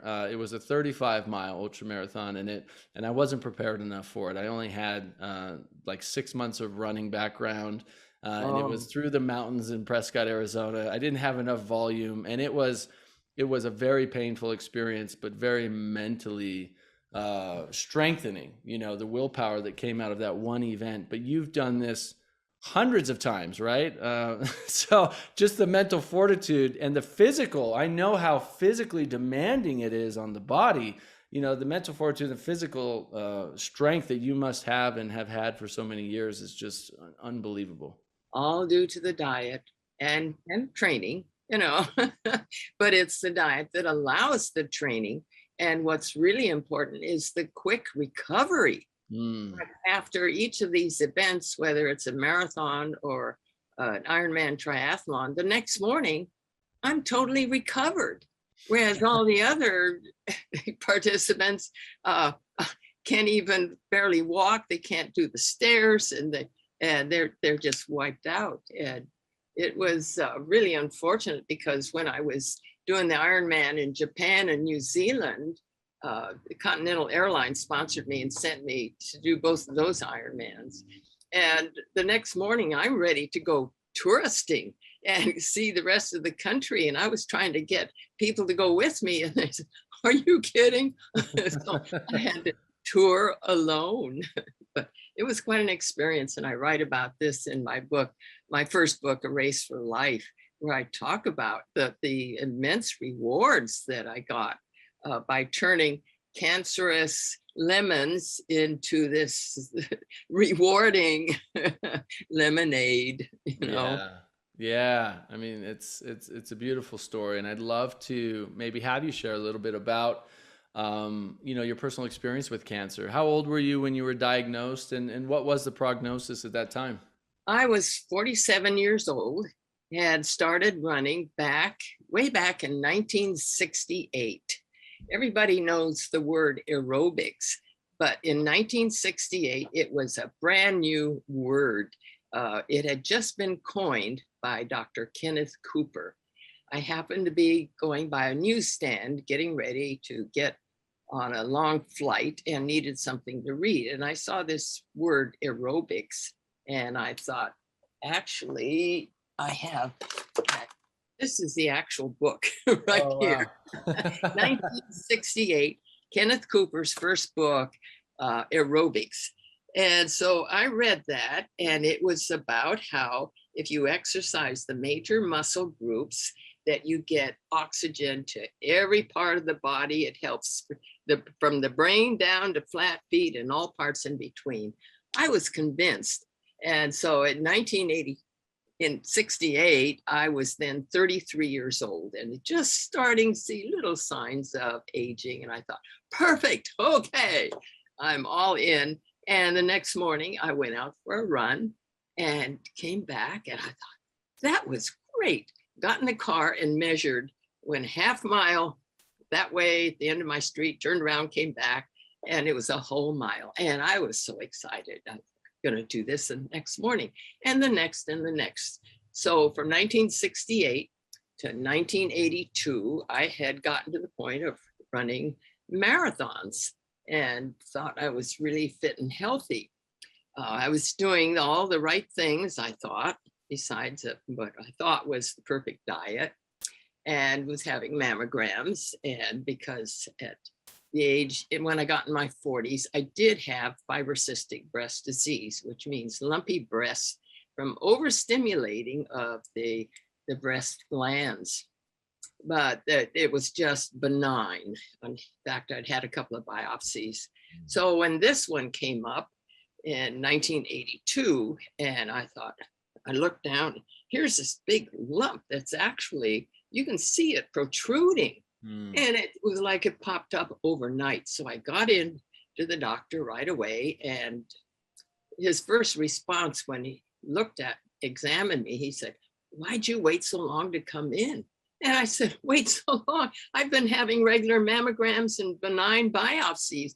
He said, "Well, never mind. we're going to schedule for an excisional biopsy right now. Excisional biopsy means they don't mess around with needles or little bits of it. They take the whole thing out. And I said, I am so sure it can't be anything but benign. I want to watch the surgery. He said, oh, no, you don't. I said, oh, yes, I do. And so I convinced him that I could take it. So they couldn't put up the sheet because I said I have permission to watch it. And so I watched the first cut and the second, and by the time they got it out, it was this big. Wow. 5 centimeters or more than 2 inches. And worse, no clear margins. So it had really spread throughout the whole breast. And I was so devastated, stunned, and thinking, this can't be true. It's got to be a mistake. So I took the medical records to several other doctors, in fact, second opinion, third opinion, fourth opinion. And they said, no, there's no question, it's breast cancer. And I was thinking, what am I going to do? I'm going to die. And hadn't gone back to work yet, was reading a newspaper and came across this little notice that said, diet, you can't read it, it's yellowed with age. It's 1982, so it's almost 40 years old, but I still have that and a lot of the memorabilia from those days because they were so important to the change in my life. So I got right on the phone, and the number was, I was in Hawaii, Honolulu at the time. So this was an ad. This was an ad in your newspaper for what? For diet research on breast cancer. And he wanted women who had not had any chemotherapy or radiation and wanted to prove that diet was what can reverse the breast cancer all by itself, not without chemo and radiation. So when I got right through to him, he said, get your medical records. I want to talk to you. And so I was sitting in his office saying, it can't be diet, but I'll help you prove it. He says, what do you mean? I said, well, I don't eat much red meat. It's mostly chicken and fish. And I take the skin off the chicken, and the dairy is carnation powdered milk, which is as low fat as you can get.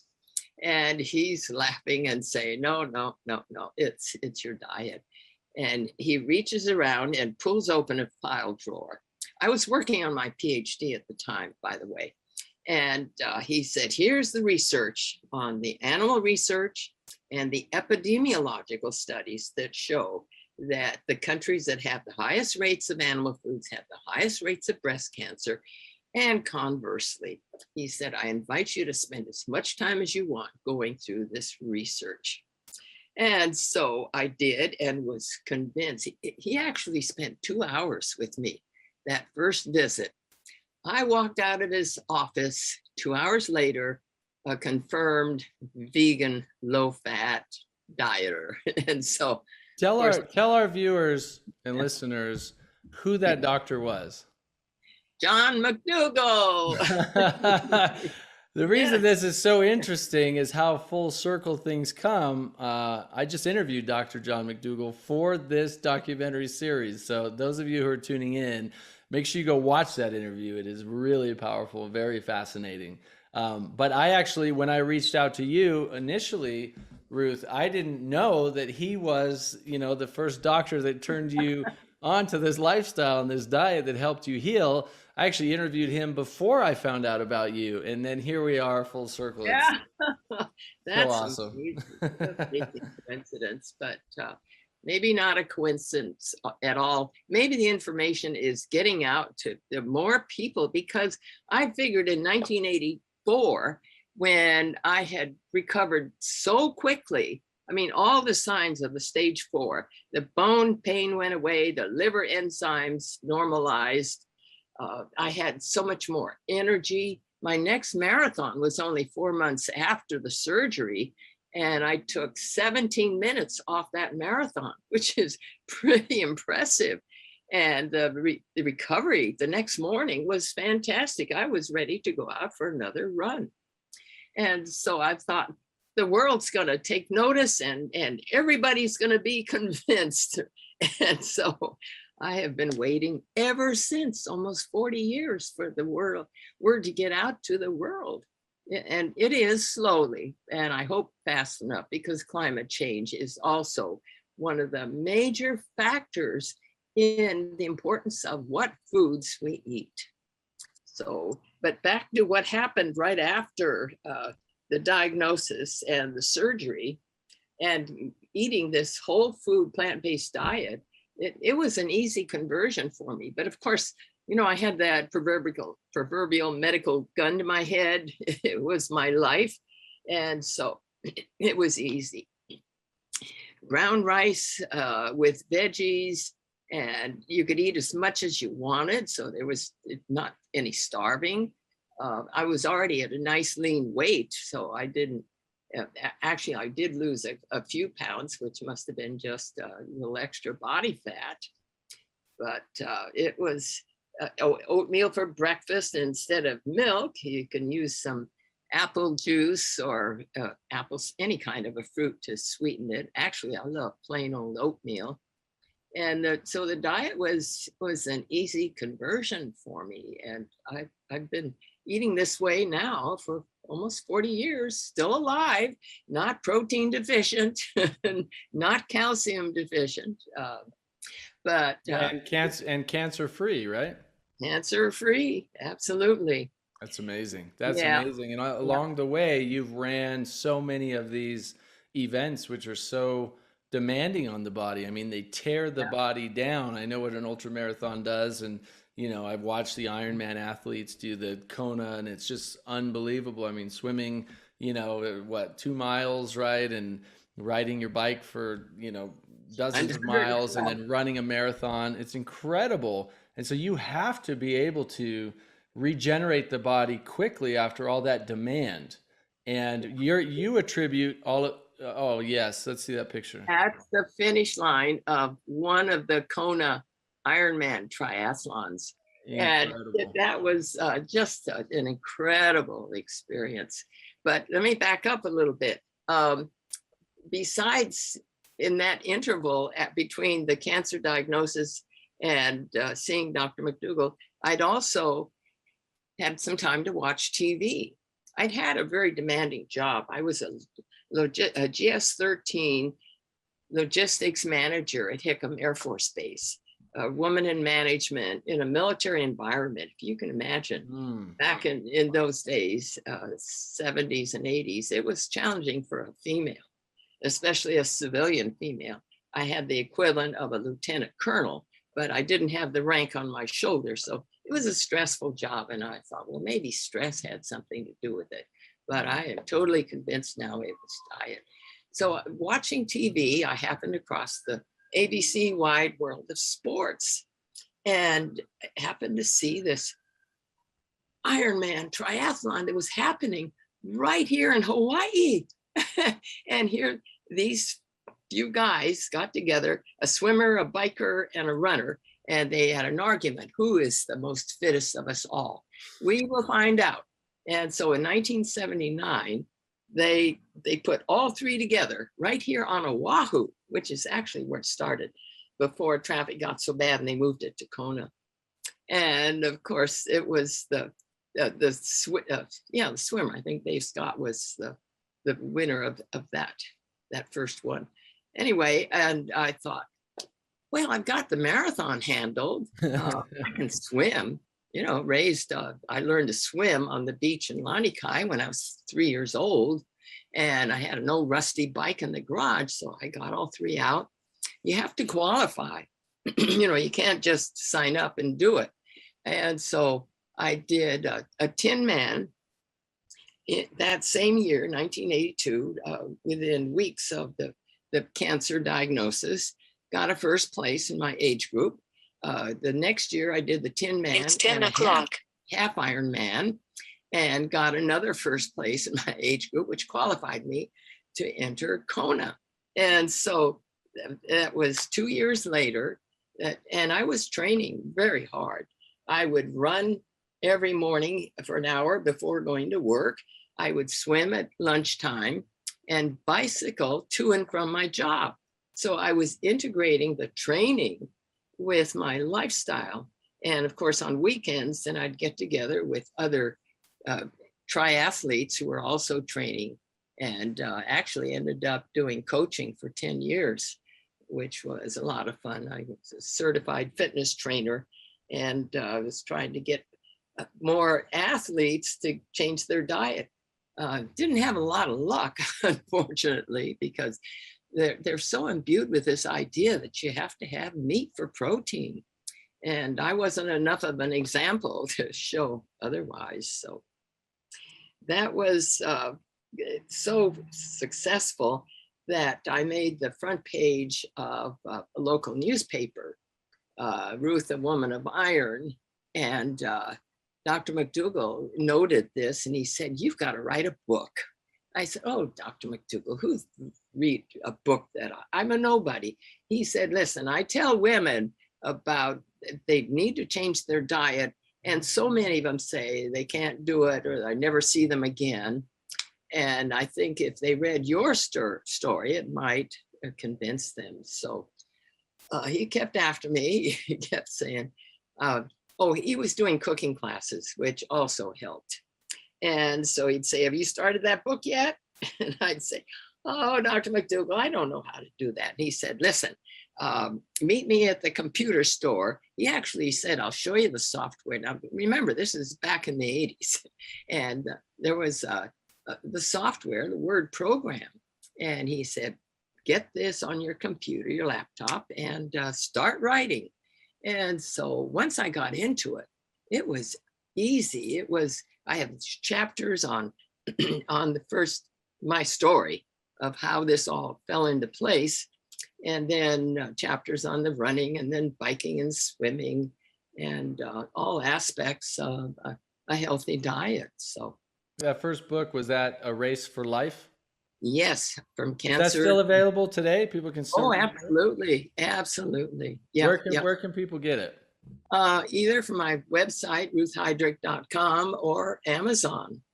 And it was so successful that the publisher, Lantern Books in New York City, when I turned 70 and still doing triathlons, he called me and he said, "We need you to write a book on senior fitness." And so I thought, oh my gosh, do I have time?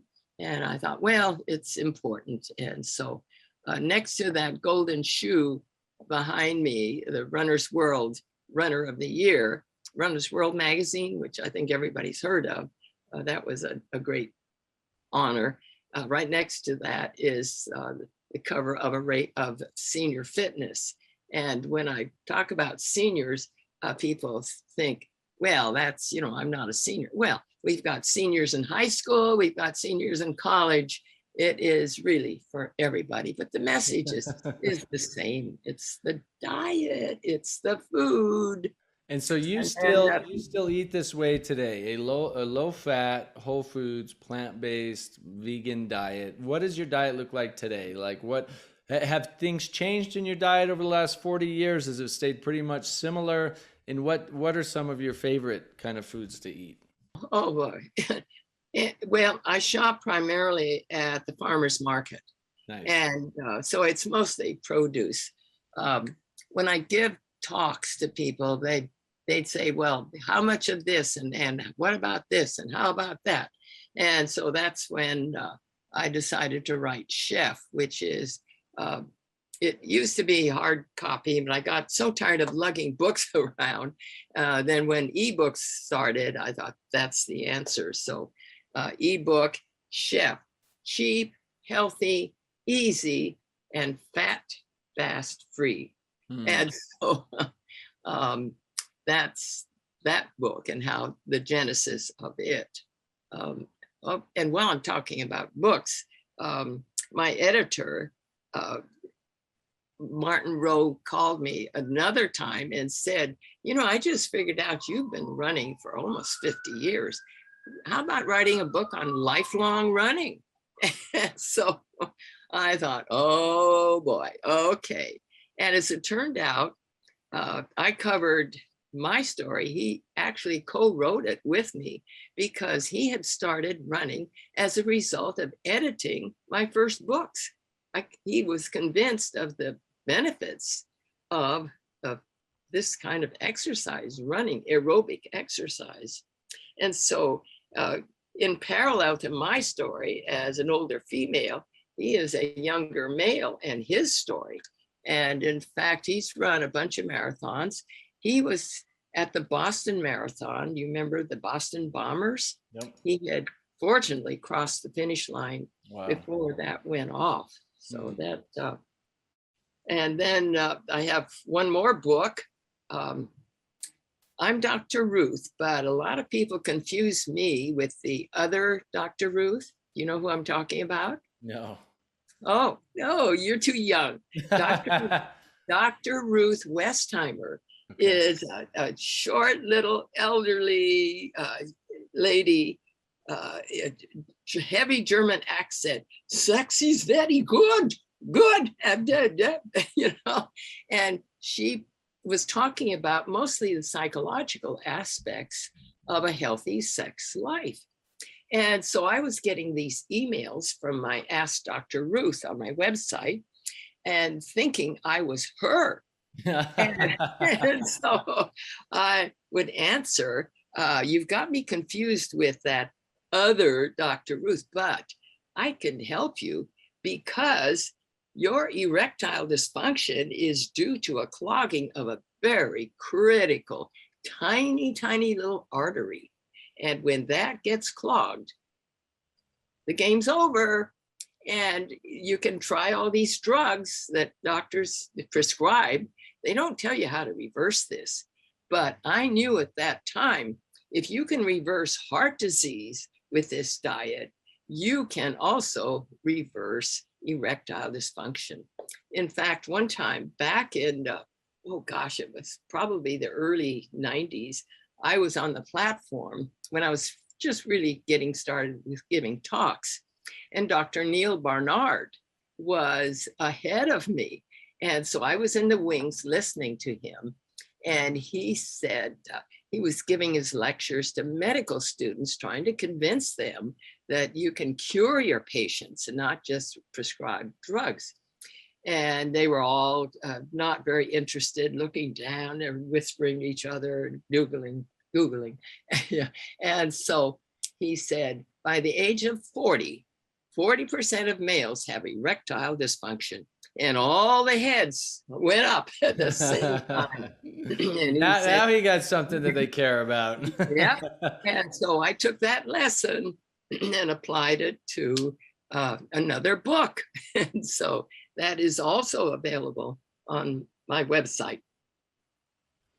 So let me ask you this. Are you still running today? Do you still run as much as you used to? Do you run at all? Do you compete? Are you doing triathlons? What does your fitness look like today? Well, it's more with the COVID and a whole new chapter in my life has to do with breast reconstruction, because after they did a mastectomy on the right breast and the second breast, before Dr. McDougall really had any influence on that decision, the doctors, the oncologists were saying, you are at such high risk for cancer in the other breast, not knowing anything about diet. He said, we recommend that you have a simple mastectomy and then we will supply you with silicone breast implants. And so that sounded like a perfect solution. The problem was at that time, it was, again, 1982, they didn't have the simultaneous mastectomy with reconstruction. So the surgeon at the end had taken off both breasts and pulled the skin so close together. I had a very flat chest and just two long incisions. And there was no skin, no room to put breast implants. And the plastic surgeon who was called in as a consult said, you've got to wait a year until you get enough skin to put the implants in. Oh, this was before tissue expanders. So that early.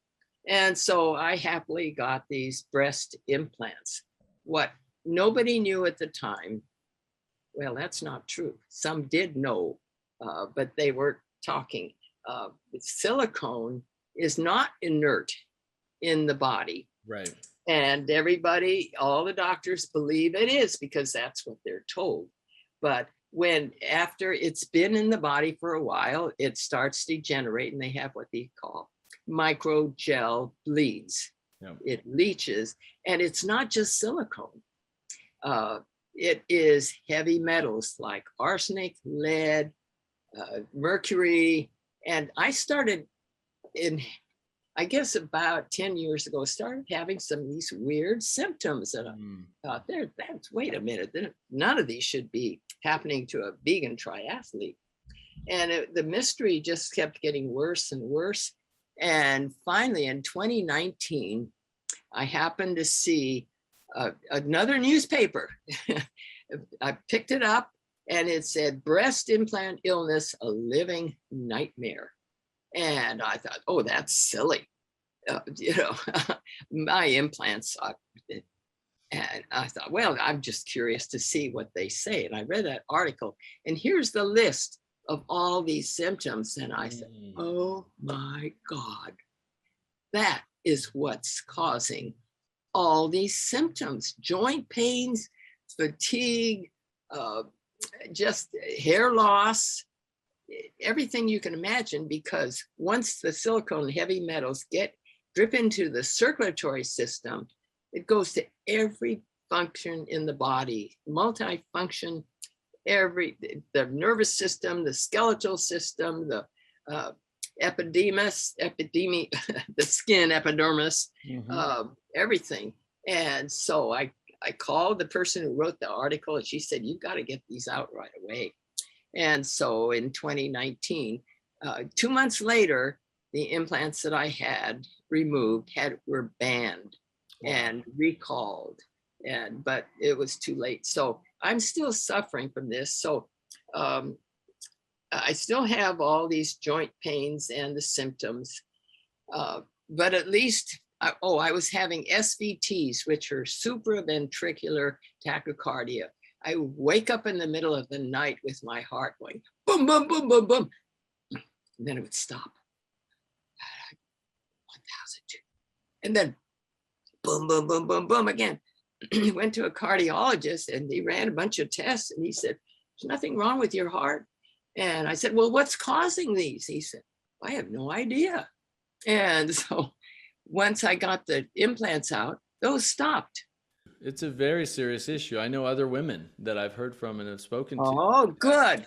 Yeah, because that have had breast implants, and they just, they started having all these mysterious symptoms after a number of years. And then they discovered, wow, these breast implants are causing the problem, and they get them removed, and many or all of those symptoms go away. I mean, it's a very serious issue that most women, especially those who've had breast implants, don't realize what's happening in the body. Yep. In fact, I saw 15 different specialists: the rheumatologist, the cardiologist, the every specialty. And they all said, oh, it's your age. And, that's a convenient thing to say, it's your age. Right. But I would tell them about Dr. Patricia Blanchette.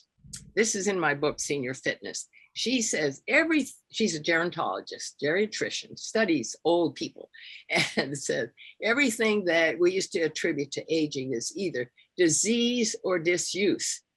And the light bulbs go on in my head. Disease is the diet, disuse is the exercise. Right. That's why vegan triathletes are the healthiest of all. It's not my age. It's not the only thing it could be by default is the implant. So, oh boy, here's another book. And this one right here, Breast Implant Illness, a Living Nightmare.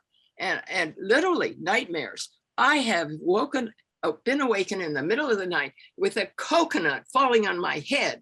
And I could have sworn, I jump up and it was so real, I just, oh my gosh. And so I've had several nightmares like that. One of them was middle of the night, I hear this voice, this is your last call. And I jumped up out of bed and ran to the telephone, and there was nobody there, I thought. And the nightmares have disappeared. But getting back to my recovery, I've run, but my balance is bad. Plyometrics is the bounce. It's affected that. It's affected my balance. The fatigue, the chronic fatigue is mostly in the morning. I just wake up and I can't move. I am just so tired. And after a while, I say, Ruthie, wiggle your toes. So I start with wiggling my toes, and I okay, now do some ankle pumps, and then ankle circles. Now do some leg raises. And that's how I get myself started in the morning. Fortunately, the energy then comes back. Once you start moving the body. Yeah. Yeah. Absolutely. Yeah. That's kind of a problem, especially someone dealing with chronic fatigue or somebody going through conventional therapy, for example. There's a lot of fatigue associated with chemotherapy or radiation. Oh yeah. It's this catch-22. It's like, I'm too weak and I'm too tired to move, so I don't move. But the one thing that we should be doing is moving, even if it's just standing up and going for a 5 or 10 or 20-minute walk, just moving the body, because that's actually what we need to do to flush the lymphatic system and to strengthen the tissues and to keep the biological functions of the body happening to regenerate cellular tissues. So it's this thing of like, if you're so fatigued and in pain, you don't move.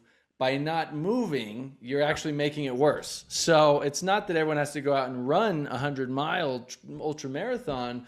For a lot of people, it's like, look, just find a way to move your body every day. That could be yoga, it could be qigong, which is very nice, gentle, subtle movement. It could be walking for 20 or 30 minutes, right? It can just be light bounding on a rebounder.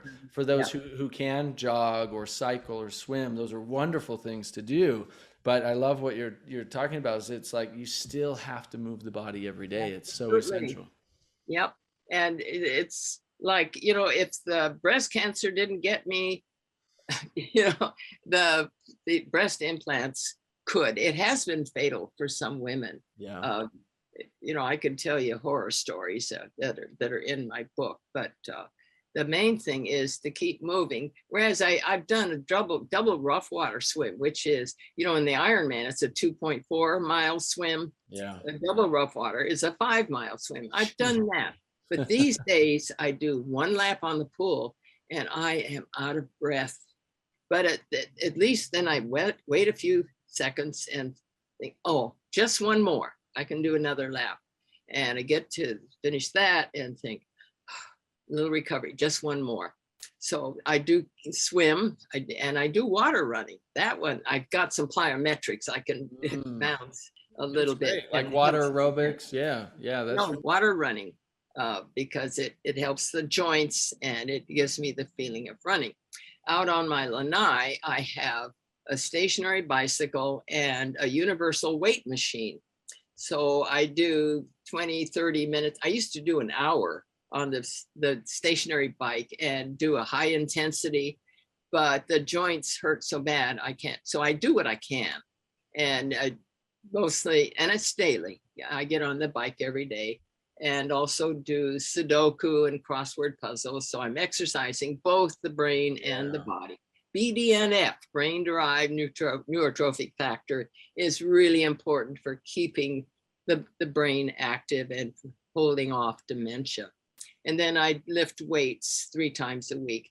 And while I'm sitting at this desk and computer way too long, I have these. And nice. So I do this while I wait, keep the blood moving, keep the lymph moving. It's all so very important. You're such an inspiration. I'm guessing you're in your 80s now. Is that right? 86. 86. And, the reality is one, I can tell that you've lived a very fulfilling, meaningful, happy life, right? And you're helping a lot of people with your message. You're still eating a very, very healthy plant-based diet. You're still exercising every day. You're very brilliant, very wise. I can tell you're very intelligent, articulate.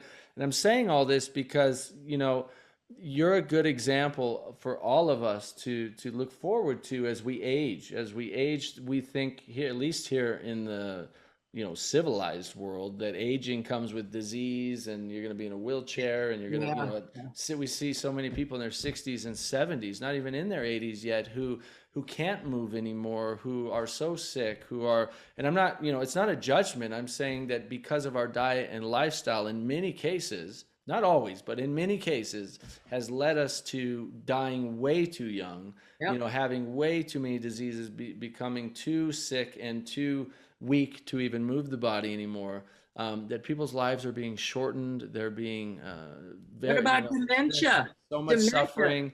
And then the dementia, the Alzheimer's, this massive rise in losing your own ability to remember your own family members. And you clearly don't have any of these things. Obviously some joint pain, some things from the breast implants and all of that, but you're active, you're healthy, you're smart, you're intelligent, and it's, you're just a great living example of somebody that is living life at a higher level, something that I think we can all aspire to. We can all do it. And it's not hard. The rewards are immediate. Like I said, the cancer signs were disappearing the next day. Less bone pain and sleeping better and faster recovery. And in terms of the breast implants, once I got the implants out, I started feeling better because I had them for so long. I don't know of any woman who's had breast implants longer than I was a pioneer in that area back when breast regular routine reconstruction of the breast became a standard. So almost 38 years of breast implants. And that's a long time to be subjected to the silicone, which we don't know how to get that out of the body. I'm just hoping that the main organs of detox, the lungs, the liver, the kidney, the skin, I even bought a sauna. A one-person sauna, so I'm getting the infrared heat, the sweat, and I sit in that sauna and I think, good sweat, and then jump in and take a cold shower, and then think I'm better. And so well, you're doing all the right stuff, the right actions, the right attitude, I just want to say, Ruth, thank you so much for being a beacon of hope for so many people, and for being a living example of how we can live our lives healthy and vital and fulfilled. I'm always so inspired by stories like the three you've heard right here. I hope you're as inspired as I am to take action and implement these right actions and right attitudes into your own life. Throughout this Conquering Cancer docuseries, you've learned what these right actions are, and the importance of addressing the missing link of your thoughts and emotions, and what a huge role they play in healing. It's been my great honor and absolute delight to bring you these educational and uplifting teachings from doctors and practitioners and cancer conquerors. I hope you've benefited immensely, and that you've shared with your family and friends so that they can have this empowering knowledge as well. Be well. I wish you ultimate health and happiness, and I hope to see you again soon.